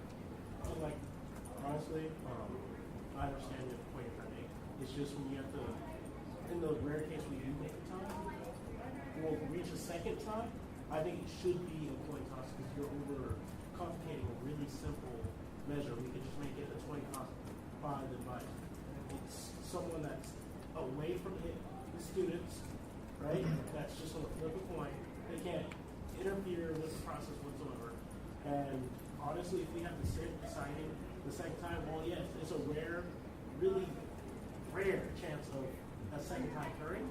I honestly don't think that Senate should have the capacity. Well, yes, we were elected to represent students. We should. It might be a possible conflict of interest when it comes to a particular tie. You might have 2 candidates that one might be hated by Senate and the other might be favored by Senate. So, of course, Senate would choose the favorite candidate. Senator Munda? We would hope that if such a situation arose, that Senate would try and exercise, would try not to go based on if they like a person or not. It'd be based on who can do the best job in their office.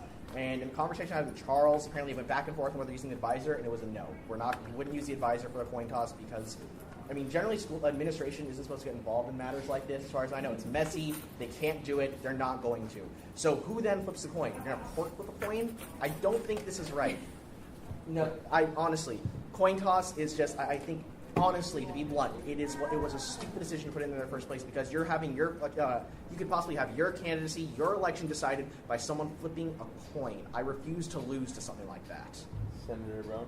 Also, because we're going off of pluralities, it doesn't just have to be a 2-way tie. It could be a 3 or 4-way tie, with each person getting 25%. I mean, that's like that's a stupidly small chance, but it could happen. And you know, like coins are only 2-sided. What is it, like the first person get the side if it happens? You know, Dungeons and Dragons die. Yeah, it doesn't. Once this brought to my attention, I also forgot to make one little edit in here. That should say the ASUCM Senate. So can you add in ASUCM in front of Senate? We have other Senate campus. I'd also like to give the floor to Jaron. Now the U.S. Senate will decide our election. Current Senate that would be leaving, or the new Senate coming in, and also from a coin flip, we don't know the dime either. It could be a penny or a quarter or a coin. There's a lot of variables. Honestly, advice, we spent 30 or more minutes arguing about this last semester.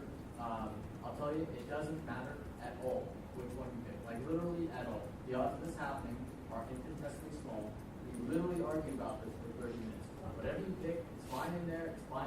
Honestly, just go with this because it will never, ever happen. Save your time because we decided for the philosophy of this for so long.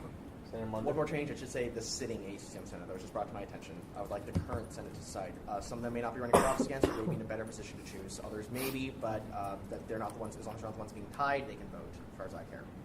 So, to move on, this is where it starts getting really easy because there are less changes from here on out.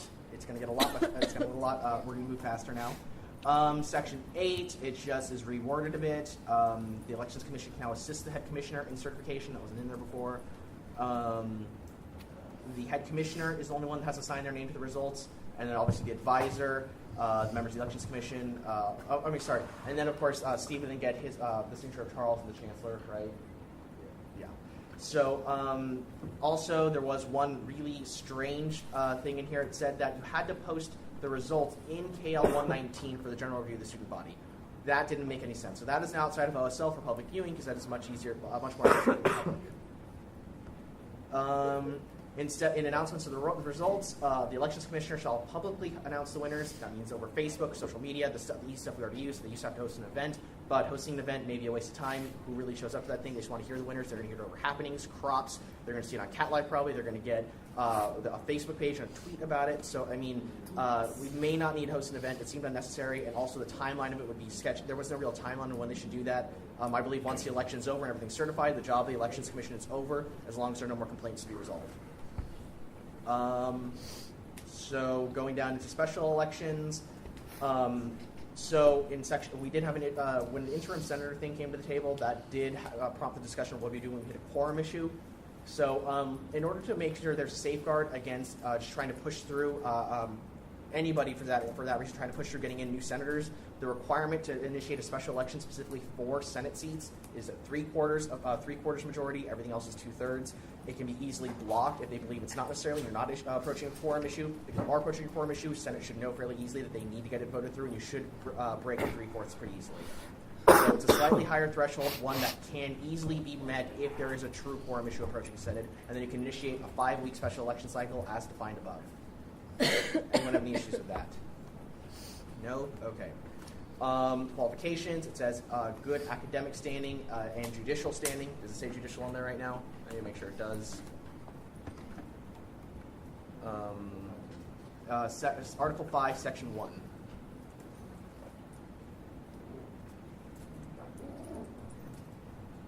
Farther down. All right. Yeah, it does. So you should be in good standing in the university, judicial standing. Charles wanted to see some tighter GPA restrictions on there. I think that with the way things are going, we would need to, we're going to need to come back to that at a later time to discuss that deeper. I think that's an issue on its own that needs to be addressed separately from these. So I'll talk to Jared and a few other people, and even Charles, again, over what they'd like to see, and if that's something we should implement later on this semester. But right now, I think that that's a bit much to legislate right now. We're just go by the current definition, and then we'll get to that later. I'd be more than willing to take that up and come back to that. We added in Section B, guidelines were added because they didn't have to, that wasn't included before. In Section 2, ballot measures, there was one weird little thing in Section A. It didn't say before Article 5, Section 1D, because if it did say that, if you read that closely, if it didn't have that in there, you would have to have a picture of the ballot measure next to it. Nothing's been changed in Sections 2 and 3. Section 4 for the mandatory meeting, I was asked to review to see if this is even necessary. We can delete this entire thing if we want to, because it turns out attendance is fairly low at these things. Right now, you can send any number of proxies to attend the meeting for you. I didn't attend this meeting last year because I had I was at CPAC. So I mean, honestly, you get everything you need in the packets and the bylaws. But I mean, it's up to us to decide if we want to keep on doing this. So I'd like your opinions on that. Senator Gillen? I just want to point out that there's 2 Section 2s in Article 5. Okay. Can you renumber those, Caitlin? No, I don't think that has to be highlighted. Just renumber those. We're not changing the actual text of the legislation, really. Okay. So do you guys believe that the candidates forum is something that's necessary? I go before to President Brandon. I wrote comments that I'm neutral about this. The thing to consider, though, one thing that's not written is you have to be positively campaign. You want to run a good campaign, something that's going to engage students. For example, also things, the right to appeal to court. These things are written in the guidelines, but they're not really emphasized by any presentation. This is a lot of the qualitative stuff. So, for example, the advisor for the university or the current ASUCM officials wanted to present about how to positively campaign, the values of it, trying to get the candidates to agree to, something like that. This would be the place to have it. The event has been, as Zach mentioned, bad in the event, poorly attended, lots of prophecies, kind of throwing the rug. It could be done well, but that would require the commission having to put in that. I think they could, but it hasn't worked before, but it could have potential to be a great place to ensure that we're not going to have a negative campaigns, stuff like that.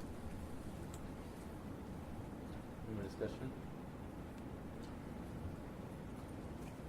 Okay, so are we good to go on that? You're fine, we want to keep it, so we'll just try and emphasize that the commission actually do something positive and productive with this, I guess. All right, so going down, big change in Section 6, campaigning and advertising. I talked to Charles, if you look down in Section A, there is no longer a requirement, a maximum limit on the size of posters. Now, I talked to Charles about this, and apparently at other campuses, you have people walking around with rulers looking to see if everyone's posters are the right size, and then they're going to go and take them to court over infractions over being 1 inch too large on your poster. Right now, OSL Housing Dining Services, they all govern their spaces where posters can go. You need stamps, you need approval, they'll tell you what size you can have. So we felt no need to regulate something that's going to be happening in another area, in an area that's governed by somewhere else, and an area that isn't governed, you're free to do what you want to do. Free reign, kind of. because I don't want to see someone sent to court because they're slightly outside of the size range on a poster. It's kind of frivolous. I want to limit the frivolous cases we get this year and next year and every year from now on. So, yes, you could technically have an absolutely gigantic poster, but depending on the areas where you post it, you need a certain level of approval from it. I'm okay with sandwich boards, as long as I'm not obstructing anything. I'm okay with a lot of things. I don't believe you need a size requirement. This is I don't believe it'll get too messy, though, because if you look down in section, I think it's 3, you're not allowed to cover more than 10% of any other any other campaign materials or non-campaign materials. That would mean, like, say, there's a public announcement on a community bulletin board. You cannot cover someone else's announcement with your campaign material intentionally by more than 10%. That you can be sent to court for. So I do believe that this will provide for elections that are less frivolous in terms of their lawsuits. So are you all okay with that? Okay.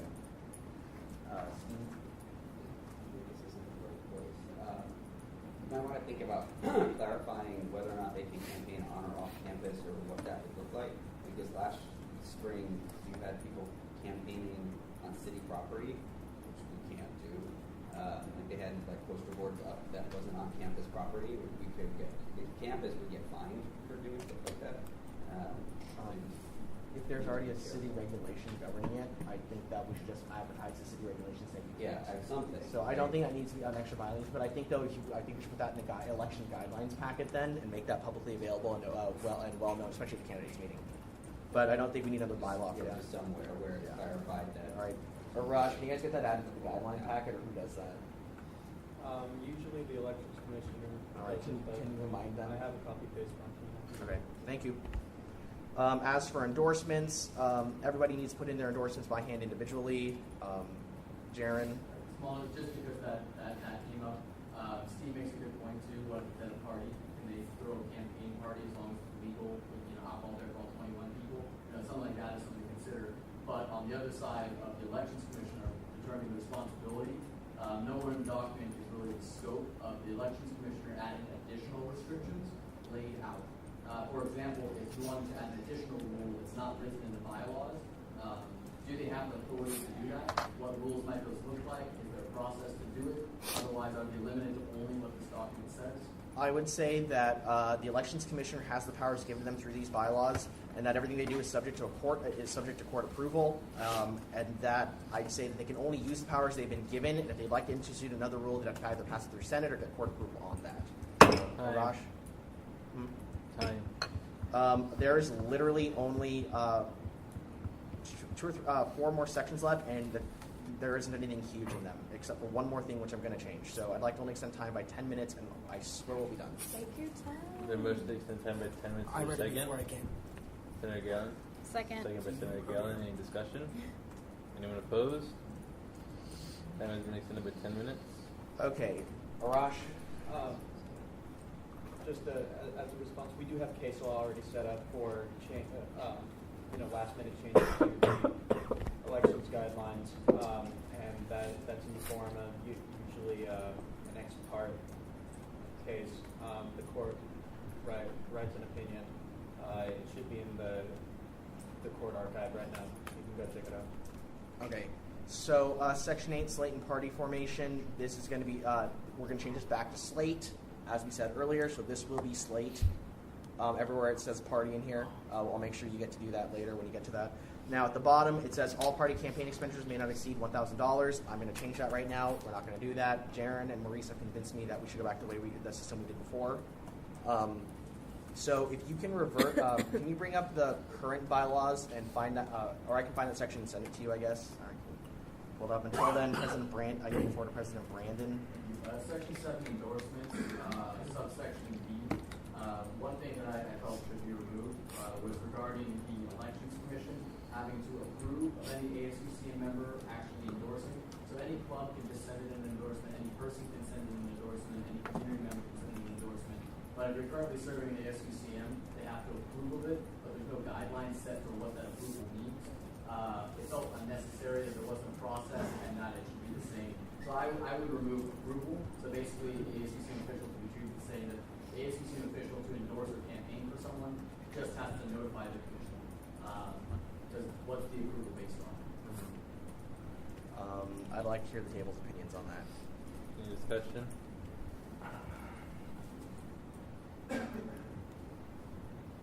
discussion? I guess nobody has opinions on that necessarily. So what that comes down to is whether or not what standard do you want to hold ASUCM to in terms of approval? Technically, the way it's written, the commission can just say ASUCM will not be allowed to do any of this and shut you down, I guess. Technically, I think that's fair. That didn't come up in our discussions, I guess. I think you need to still email the Elections Commission and notify them that you will be doing that. But I would be welcome to making that to what Jaron suggested. So removing which one was it again, Jaron? Section B or A? 7B. Oh, sorry, I'm on the wrong copy of the bylaws.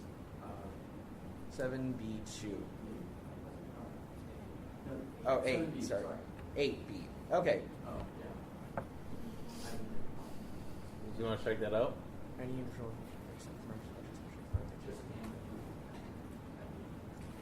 What about just get out and approval. Sorry, I was getting lost reading the whole thing. So just remove and approval with endorsement notification. So the commission just has to be told you're doing that, but they don't have to necessarily approve of you doing that. What about acknowledging you? What did you want? Someone's email saying, "Oh yeah, we have." Yeah, no, you still have to give them endorsement notification. Okay, so in section 8, so the text of the current bylaws for that reads that the spending limit, section 8 or 9. Sorry, the sections are different on here. Section 9 at the. I'm using a different copy that Maurice and I worked on because I can see all the changes, so I can explain them. Section 8. E9. Sorry. Okay, I get it, guys. Section 9E. If you can change E to read, the spending limit for a slate shall be the combined limit of its members and must follow the same restrictions as a candidate or ballot measure. So, is it easier when I can send that to you? I have to read it out. So, the spending limit for a slate, or section E, just read the entire thing. Okay, so the spending limit for a slate shall be the combined limit of its members. Senator Brown. And shall follow the same. Oh, sorry. Oh, keep going. And shall follow the same restrictions as a candidate or ballot measure. Oh, of its the limit of its members. And must follow the same restrictions as a candidate or ballot member. Or ballot measure, sorry. As a candidate or ballot measure. Senator Brown. My concern with that is that if someone belongs to a slate, then that allows them access to possibly like hundreds, even $1,000 more advertising capability than an individual. I'd really like to see a subsection put on that to say that individual campaign expenditures made by a member of a slate counts towards the spending limit of that slate that they belong to. Senator Mondo? No, because then if they want to be put on slate and personal material, they couldn't necessarily control what the slate puts them on. They have to be removed from things, but then they'd be losing out on being actual part of that slate. It's like you lose on the shared advertising opportunity. So, and I think it just makes the bylaws more convoluted. Jared and I had a long conversation about this. What I put in there, and what that would be, would just make the process harder. It would be harder to actually enforce, near impossible. And it would. I'm not in favor of putting in something into bylaws that isn't really enforceable. We've had many discussions in this academic year about that. I get where you're coming from, but honestly, they should have the same. If they're part of a slate, they're allowed to have access to the entire slate's resources. And if they are, and also their own resources, they should be able to advertise for themselves as well as the platform that they're on with others. Senator Brown? My whole thing with that is now that you belong to a slate, if you belong to a slate of 5 people, every single person on there now has effectively an $1,800 spending, $1,800 of advertising as opposed to $300 because they belong to a slate which has 5 members each giving that $300 to its spending limit. So that slate has $1,500 of a spending limit on top of the $300 that person gets individually. So they get $1,800 worth of advertising, which is horribly unfair. I think that with taking out F and then adding in the measure where their individual campaign expenditures count towards the spending limit, is that if a candidate doesn't necessarily need to be put on an advertisement, then it doesn't need to be put on an advertisement because it's not advertising for that candidate. Slate campaign materials don't have to represent each officially recognized candidate. It can be one that recognizes maybe 2 or 3 people. My concern is just that I don't want a slate, because as soon as everyone knows that a slate gives you a ton of free advertising, everyone's going to be on a slate, and there's no point to being not on a slate at that point, because you get a crap ton of free advertising, or you get a crap ton of more available advertising, and that's my concern. So that's the only way I see to solve this, but I think that issue needs to be resolved. Senator Mondo? Well, first, I think we're running low on time soon. I don't want to do another time extension, so I'm going to make this quick. I actually did want to strike Section F anyways, so I'd like to remove Section F. When it comes to that thing you're talking about, Adam, I think you should make a motion now, or we should just vote on it or discuss it quickly, because we need to move on to one more section, and then we'll be done. Senator Brown? All right, so I motion to add a subsection to section 8.E.1, whatever, that states all individual campaign expenditures of candidates belonging to a slate shall count towards the spending cap of that slate. Is there a second? Senator Gray? Second by Senator Gray. Any discussion? Senator Mondo? I think you should keep it where it's at. I think I think the most fair and equitable solution would be the one outlined in the bylaws currently. I don't believe we should be changing this. Senator Gray? I kind of see what you're saying, but I want some more clarification. So you're saying that whatever members are in the slate, that's the money they use towards that. They can't have a separate account like their individual. Is that what you're saying, or I'm confused on what you're saying? They can spend themselves their individual, or they can go with the slate. But that slate can't be spending more money. They're still capped at $300. So that means that they can't contribute more than $300 to their slate anyway in individual expenditures. But also that means that the slate doesn't give them free advertising. So that if one person decides to just associate with a slate and go solo, then that slate now effectively has $300 less, because that person's going to be taking away $300 of their advertising ability. But that doesn't mean that they can't advertise for themselves. That just means that between them and the slate, they can get effectively about $300. Or the slate can advertise for 5 people for $1,500. I'd like to stress how short on time we are. I'd like to look forward to Maurice Lewis. I'll make it quick, but as much as it makes sense that you want to balance between individual candidates and slates, the only problem is the logistics for finding out the dollar amount. The election commission would need to figure out how to measure how much money the candidates spent on their individual postage, how much the party spent, and all that information that'd be necessary to figure those things out would just be tremendous, and I think it would be a waste of the elections commission's time. So I think you should look into a different solution, because that solution right now, all I can see is election commissioners wasting time trying to figure out, is this overall combined $300 based on the party's expenditures, the individual's expenditures? It just seems like a lot of logistics that is unnecessary. You guys are out of time. Senator, is there a motion to extend time? Senator Gray? Motion to extend time by 10 minutes. There's been a motion to extend time by 10 minutes. Is there a second? Senator Mondo? Here by Senator Mondo. Any discussion? Anyone opposed? 10 minutes. Senator Mondo? If we will, let's just vote on this. I think only a few of us are talking, and most of us have our mindset. Discussion? Moving to a vote. All those in favor of adopting this amendment, please raise your hand. Senator Jones, Senator Gray, Senator Prado, Senator Gusto, Senator Wong, Senator Brown. All those opposed? Senator Daniels, Senator Mondo, Senator Garland, Senator Taylor. Okay, that's 6-4. Bylaw gets adopted. Yes, 6-4. 6 voters. Wait. Yeah, to 5. I of us here. It has to be. It has to be it has Okay, so all those in it has favor, to be please raise your 6 to 4. hand again. All those in favor, keep them up high. 1, 2, 3, 4, 5, 6. All those opposed? 4. Counted right. Okay, amendment's been added onto the thing. Senator Mondo, please continue. Yeah. Filing complaints. Oh, Adam, can you tell her what the amendment Just unless it's unenforceable, right? Go ahead. Well, I'm not. No, Adam's doing it. No, I don't know. No, he said continue what you're saying. Oh, I thought Adam was going to edit that. Okay, never mind. Right. I guess I shouldn't argue that one.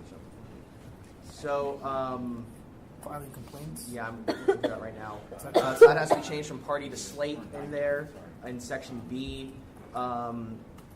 You need so the filing complaints hasn't really been changed at all. It still reads pretty much the exact same. You need your EDC email. The court must include information. None of it's really changed. It's a lot easier, I think. The only thing that's really been added is court shall notify the elections commissioner within 24 hours of filing a complaint. That way the commissioner knows. And the complaints process does allow you to actually lay the liability on either the head commissioner himself, an individual commissioner, or the commission as a whole. I would suggest, and it makes it so that you can you don't have to single out any one person. You can lay it on the entire commission. I believe it's simpler that way, and you don't put anyone up on the stand that really it's like a form of public humiliation if you do that. Jaron. I would also suggest adopting an amendment that's like Article 6, Section 1, subsection 10 about exceeding spending limits. Yeah, I was going to get to that. I was going to accept that amendment. I'd be open to that. Accept.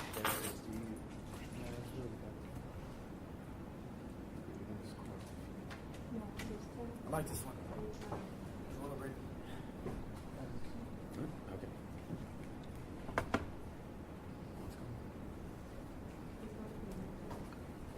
Waiting on you or what?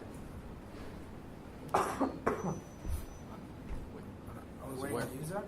No. Adam, he's now the chair, so he can't make the amendment. Okay, never mind. I can't call. You can make it if you read my computer. Right. So, I was going to just say the intentionally exceeding. So I'd like to make an amendment to Article 6, Section 1, A 10. Intentionally exceeding specified spending limits in the course of a campaign. I accept. All right. What was this article? It was. All it's saying is that it's in Article 6. Section 1A, and then add a number 10. Bottom of the volume. Yeah. After, go down, and then add a number 10. Intentionally exceeding specified spending limits in the course of the campaign. Intentionally exceeding specified spending limits in the course of a campaign.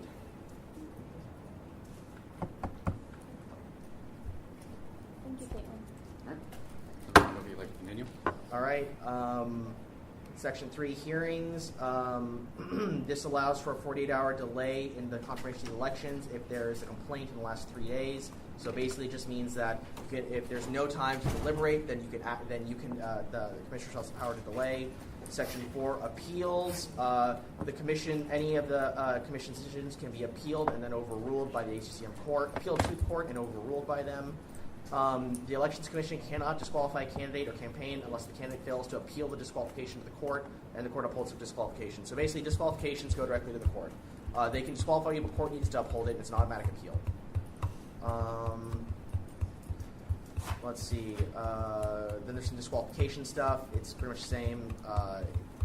It's just adding in safeguards for the commission if the case for them to appeal as well.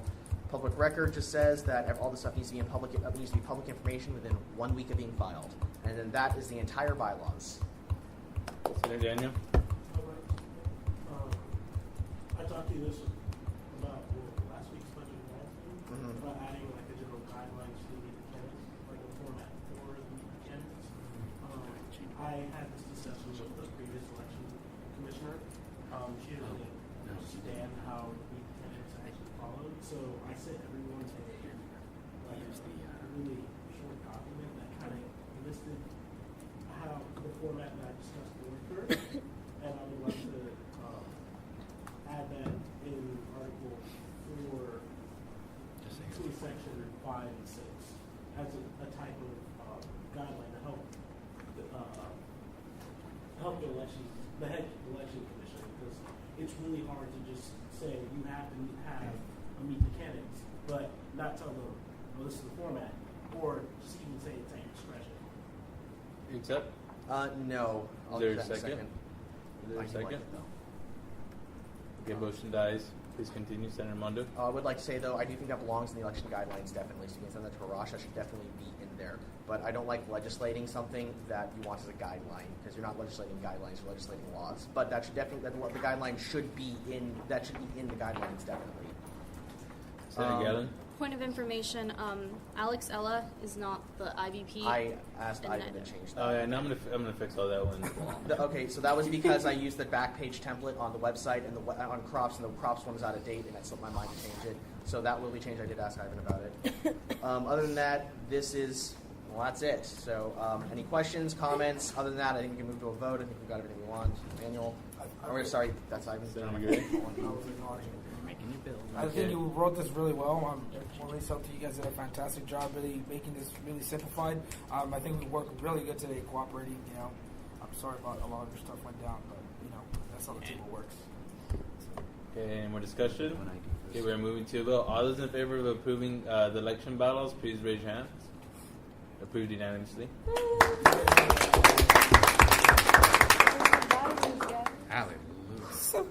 Okay, so we're now bill number 54, PA's annual gauntlet game, introduced by Senator Gray. Pop. All right, guys. So I'm going to be honest, and so today when he mentioned the, I don't know if you can pull that back up. I think it was like an $800. You don't have to. I remember it's like an $800 deficit. I don't know if you guys remember. So I did my research, and I didn't find that. So that was news to me today. I talked to Paul, the representative Carl, and he was not in leadership the year that was taking place. So he's like, I had no idea that was going on. So to him, he saw it. Like, because when I would look for the bill, he saw it. Are you going to approve the bill? Of course. Okay, I need you to. Motion to approve bill. There's been a motion to approve bill number 54. Is there a second? Senator Daniel? Second by Senator Daniel. Committee reports, budget and finance. Approved unanimously. Student activities. We approve. We do have some concerns. Some of the things is the 10% cut, and then if they have a line item, and then the other thing was how come they didn't go to ICC for this? Student advocacy. I'd like to yield the floor to Daryl. Unanimously. Academic affairs. We approved it. Senator Gray, 2 minutes. All right. Can I amend my bill right now or no? Yeah. That's my introduction. So I'm going to waste my introduction on doing that. It's unfair, but okay. So I'd like to amend my bill and increase the total by $100 and add the 10% cut, which I think it's $135. So if you want to add the 100 just so you can reflect on there, and then add a 10% cut, which is 135, and then minus 135 out of 100. So what's the total cost? So you just, since you're adding 100, you're just going to take away $35 from the total as of right now. Mm-hmm. That's all you're doing. That's all I'm doing. But it needs to reflect. Well, yes. That's what I'm saying. Where's it going to go at, though? Where the total, because it's all taxes. It's all going to be taxes. The bill from last year was $1,600. They managed to cut down. I know Daryl had a question about what was the bill total. So the total for the bill is the total cost of the event is it's $1,300 that they're getting from OSL because they can't get T-shirts here. I told them I was not going to fund T-shirts. I was going to support that, and they're getting a $575 bounce house, and the total would be $1,300 and $1,350 here minus 135. It's 135, right? Oh, I just subtracted $35. Oh, okay. Any more discussion? Senator Mondo? Just like let it be known, we only have 9 people right now. Why, what happened? Daryl stepped out. Oh, Daryl stepped out. So. We still.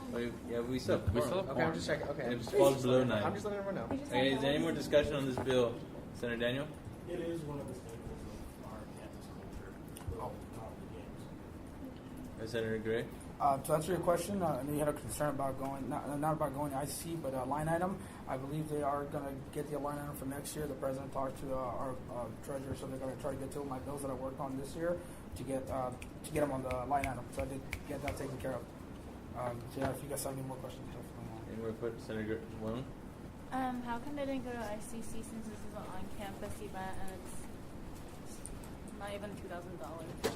I guess just the presidents that they had, every year they come to ICC, to ASUCM, and every year they try to come because they want to learn the process. Like I said, Carl Posadas was not in charge of it last year, so when he came to me, it was a good experience for him to kind of learn the process. I did talk to him about going to ICC. He just felt that going through this way was a lot better. He felt connected to the senators a lot better. Unfortunately, he's not here tonight. He had a meeting with his club, so. Senator Wong? Will he have time if he were to reject this and he were to go to ICC for this? I want to say yes, but he's not here, so I can't confirm that. So I would have to say that. I know the event is going to be in April 13th. So I'm pretty sure he has ample time, but it's already here. I'd rather not have to punish him for that. Senator Wong? ICC have a lot of money. We don't. We could take ICC's money. Gray? I mean, we could go back and take ICC's money. I mean, what do they have? Their big line. What is it? Big ticket. Yeah, exactly. It's what is a crazy amount that our president's never going to pass. So we're going to have to go back either way to take their money. Point of information, in their bylaws, they're stated to have a certain amount, and if we start taking away from that, we're going to be violating something. So we can't actually take anything away from ICC because then that's like really get taken to court about. Is there any more discussion, Senator Garland? It also looks really bad if we start asking ICC for money that we have previously given them. Senator Prado? I think big ticket items next week, right? Is it the beginning of the month? March. At the beginning of the month for the big ticket. Next week. What? I mean, I'm telling you. Everyone. It's a discussion. Senator Gray? We were having a great discussion. Like I said, it's already here. I'd rather vote on it here tonight, but it's up to you guys, honestly. That's just my opinion on it. I think it's here. It's not a big amount of money. It'd be nice for it to go to ICC. Don't get me wrong, but it's here. That's pretty much what I can argue. Are we really gonna make them wait another week? Any more discussion? Okay, we'll be moving to the vote. All those in favor of approving bill number 54, PA's annual gauntlet games, please raise your hands. Senator Jones, Senator Gray, Senator Daniels, Senator Justo, Senator Mondo, Senator Garland. All those opposed? Senator Prado, Senator Wong, Senator Taylor, Senator Brown. Bill 54 passes. Okay, Bill 57. Student Services introduced by Senator Brown. Senator Brown? Motion to approve. There's been a motion to approve Bill 57. Is there a second? Senator Jones? Second by Senator Jones. Any discussion? Senator Brown? Okay, as a preliminary thing,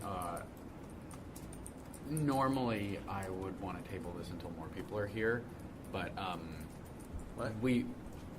Normally I would want to table this until more people are here, but it's a few weeks into the semester already. I know the band and is signed up to be a student service, and they have to be that by the end of this year because the bill runs out at the end of this year. I don't know if RAM did that or not. I think they were. Did they? I don't remember. Either way, so like if these bylaws are passed, then the president needs to go find a commissioner on student services. And then that might take a couple weeks, and then this commissioner on student services needs to. Committee reports, budget and finance.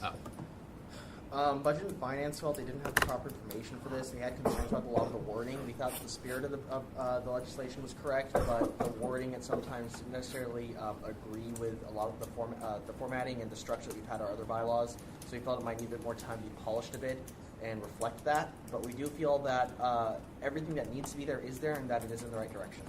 Academic affairs. We approved it. Student activities. We approved it, but we do need clarification on the part where it says basic principle and what's going on with the engineering club and the student newspaper.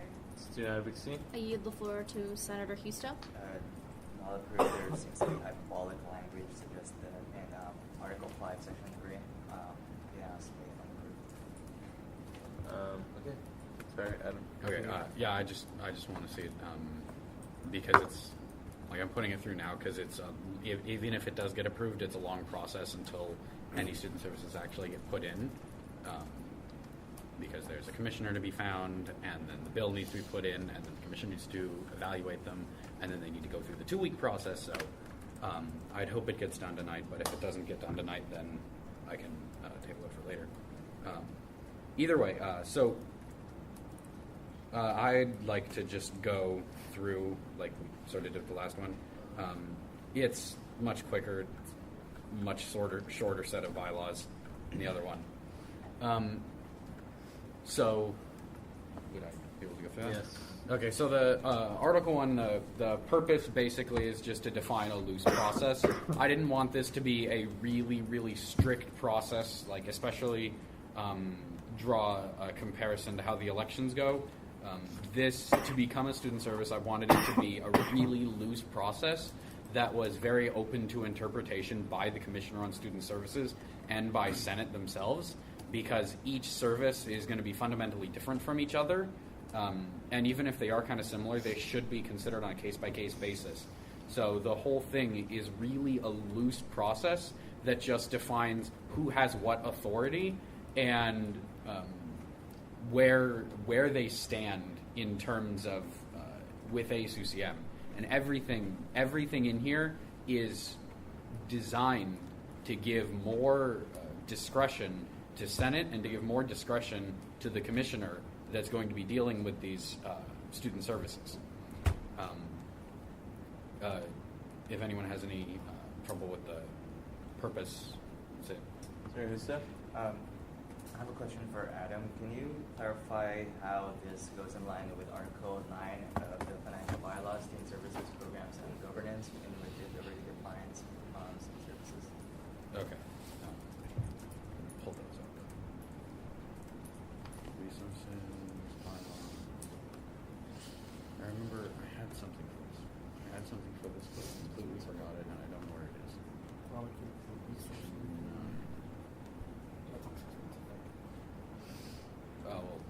While I'm looking, I yield the floor to President Brandon. Without looking from memory, it does briefly set up a process of establishing either an independent agency or a dependent service of the ASUCM code.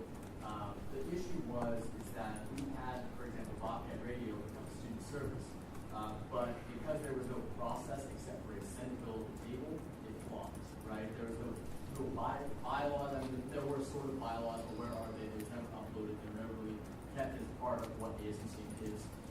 There was no, for example, they are under as a dependent service, ASUCM, but who? Did they report to me? Did they report to Ivan? Did they report to Senate? Did they report to the advisor? Did they report to the department that sponsors them? It's never written. So it's been very confusing. This is what I mentioned with Adam, is at any point we could have put a bill on the table to make, for example, Reach Authentic Media a student service, but then we wouldn't have said who's actually overseeing them, who is having a process for establishing the bylaws, how do they communicate to you. Commissioners need to come in and report, right? There is nothing that states that for a student service, and I'm very confused in my role how I'm able to oversee this. So I think this is supposed to be an extension. Any ways that it might conflict should definitely be addressed, but this is meant to clarify, in my opinion of it, that process to make it something where they're going to be able to account for the student services and meet them. So that we're able to say, here's a process. Also, becoming student service is a big deal. Like the bike party regarding the student service status, that's one of the biggest things on campus. So we have to consider this is going to become a huge thing for students in the future. In a decade, Ram, for example, a Bobcat band could be touring, doing something really famous. They could be playing every game. That if it's going to be a big, serious part of ASUCM, a serious commitment of our allegations and stuff, that this is not a light decision. We don't just put a bill on the table within 2 weeks establish one, that they need to go through a certain set of processes to show that they are ready for this. And that's something that Adam has, I think, brought in to make sure that they're going to have the leadership necessary to do so.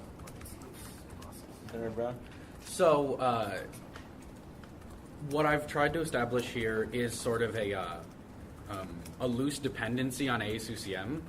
They would technically be considered independent services because a dependent service is a committee or board. And independent services have autonomy over how they're run. But the understanding, if you look later, there's a thing about memorandums of understanding. It says a contract, but I was going to amend that to be a memorandum of understanding about what place they hold in ASUCM. It'll be defined on a case-by-case basis, as well as the fact that their funding is dependent on their funding under the student services part is dependent on them being a student service. And ASUCM is allowed to take them out of being a student service. You're allowed to say you're no longer a student service. So that's, it fits in. There's really nothing defining what a student service is other than they're an independent organization under ASUCM, and they have to be put in through a bill. And that all works here. Firstly, I believe I only meant to suspend the legislative bylaws for pros and cons for the last bill, so it's at your discretion to move back to that if you want to. That was no, because we're doing a bylaw thing, so. Okay. So, and then also, I think this is in completely the right direction and the right spirit, but I think you need another week to polish it a bit more and gather some consensus on a lot of the wording to get it to fit right, because some sections don't read like, I guess, legally they should read, and it sounds nice, but words crapping out on me right now. I can't bring it back up, but I do remember that a lot of the wording issues, though they don't necessarily break the bill, but they do hurt it. And if we're going to put up a legal document, it needs to read like a legal document. And there are also a few provisions that I'll talk about later if it does get tabled. But I do believe you probably need one more week and bring this back next week in order to make it so it works right for ACCM. Senator Gray. Continuing on what Daryl was saying, there are further parts of that Article 9. 9.1.2, there should be two types of services. A, independent agency, whereas the service has full autonomy over its governance and operation. It shall require a 3/4 vote on a piece of legislation to close/eliminate an independent service. The legislation should delineate the reasoning for closing/eliminating an independent service.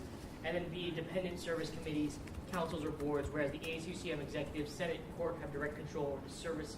All dependent services must have bylaws delineating the service organizational structure, capabilities, and duties. It shall require a 2/3 vote of the ASUCM Senate for a piece of legislation to amend dependent service bylaws, and it requires 3/4 vote of the ASUCM Senate for a piece of legislation to close/eliminate the dependent service. So there were problems when other organizations tried to become services and they flopped. Well, obviously they weren't listening, they weren't following the part where they needed to have the bylaws and determine who organized them, who appointed them, who they were accountable to. So obviously there must have been problems there with people not following through on those bylaw creations for those services, such as Jared mentioned, the Bobcat Radio.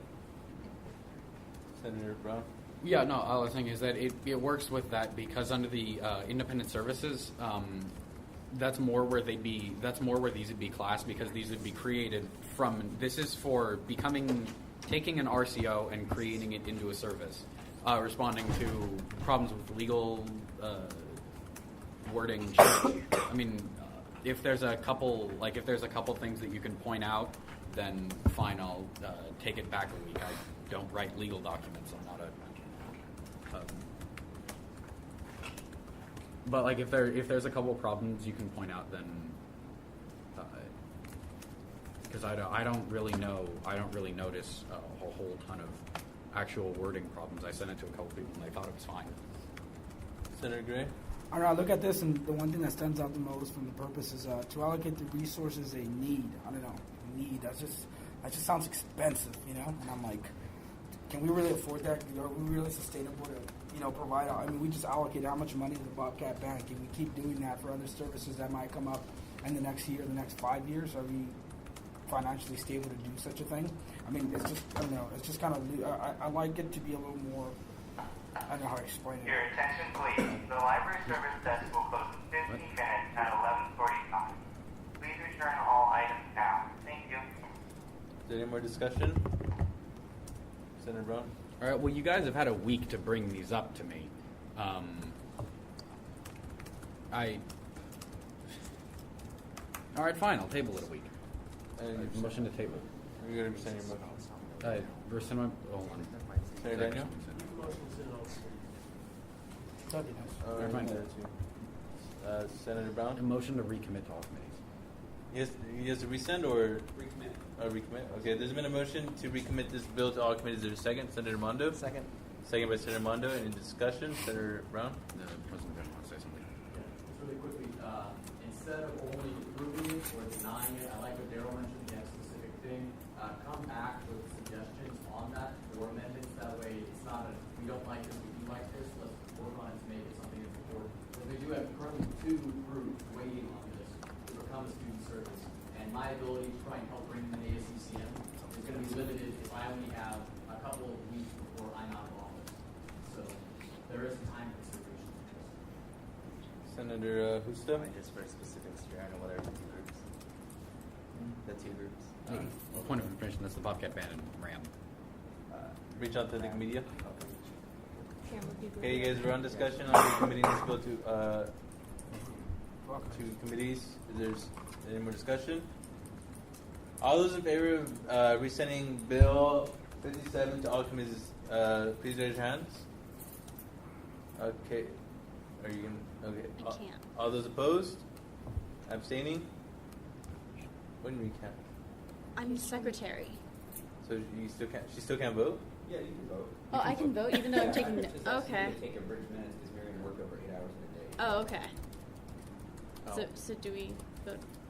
My vote is yes. All those in favor of sending this bill to all committees, please raise your hands one more time, please. There's miscommunication.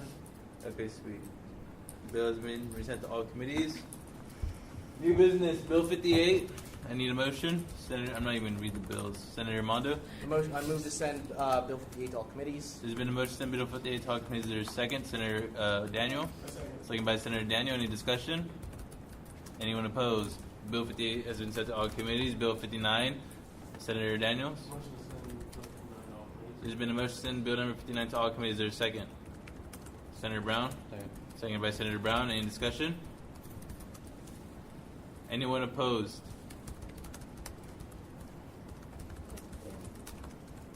Bill 59 has been sent to all committees. Bill number 60.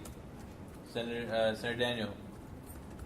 How much is in bill number 60 on please? There's been a motion to send Bill 60 to all committees. There's a second. Senator Brown. Second. Second by Senator Brown. Any discussion? Senator Daniel. This is just a edit to the legislative bylaw section 1. To eliminate the pro-con thing. It's really like minute, really minute changes. It takes like maybe 2 minutes of consideration. Okay, any more discussion? Anyone opposed? Who has been sent to all committees? Bill 61. Senator Mondo. Oh, 61, you meant 60. Oh, sorry, I skipped that. Oh, 61. No, Jaren's did an executive order for that one. Okay. Bill 61 has been sent to all committees? No? Oh, right. Well, that's what the executive order is. And you guys have 3 meetings to overturn that, but it's already going to be no business. Bill 62, the need for additional... Oh, it's actually a resolution. Sorry, it was supposed to be a resolution? Okay. Senator Mondo? Move to send resolution number 60. Resolution number 12. It'd be 12. 12. Resolution number 12 to all committees. There's been a motion to send resolution 12 to all committees. There's a second. Senator Brown. Second by Senator Brown. Any discussion? Anyone opposed? Sent to all committees. Bill number 63, AAA Industry Tour, introduced by Senator Prado. Senator Prado.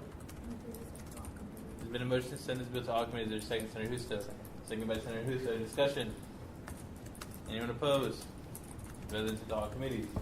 Bill 64, downtown Epsilon Use Bring to Health, introduced by Senator Justo. Senator Justo. Motion to send Bill 64 to all committees. There's been a motion to send this bill to all committees. There's a second. Senator Gallon. Second. Second by Senator Gallon. Any discussion? Anyone opposed? This bill is to all committees. Bill 65, Bobcat Banner Sheet, introduced by Senator Brown. Senator Brown. Send to all committees. There's been a motion to send to all committees. There's a second. Senator Prado. Second by Senator Prado. Any discussion? Anyone opposed? Bills been sent to all committees. Resolution number 11, reformation of master higher education. Senator Daniel. I motion to send resolution 11 to all committees. There's been a motion to send resolution number 11 to all committees. There's a second. Senator Gray. Second. Second by Senator Gray. Any discussion? Anyone opposed? Sent to all committees. Announcements. Senator Mondo. Budget and Finance will be holding 2 meetings, and discussion time will be limited, so be prepared.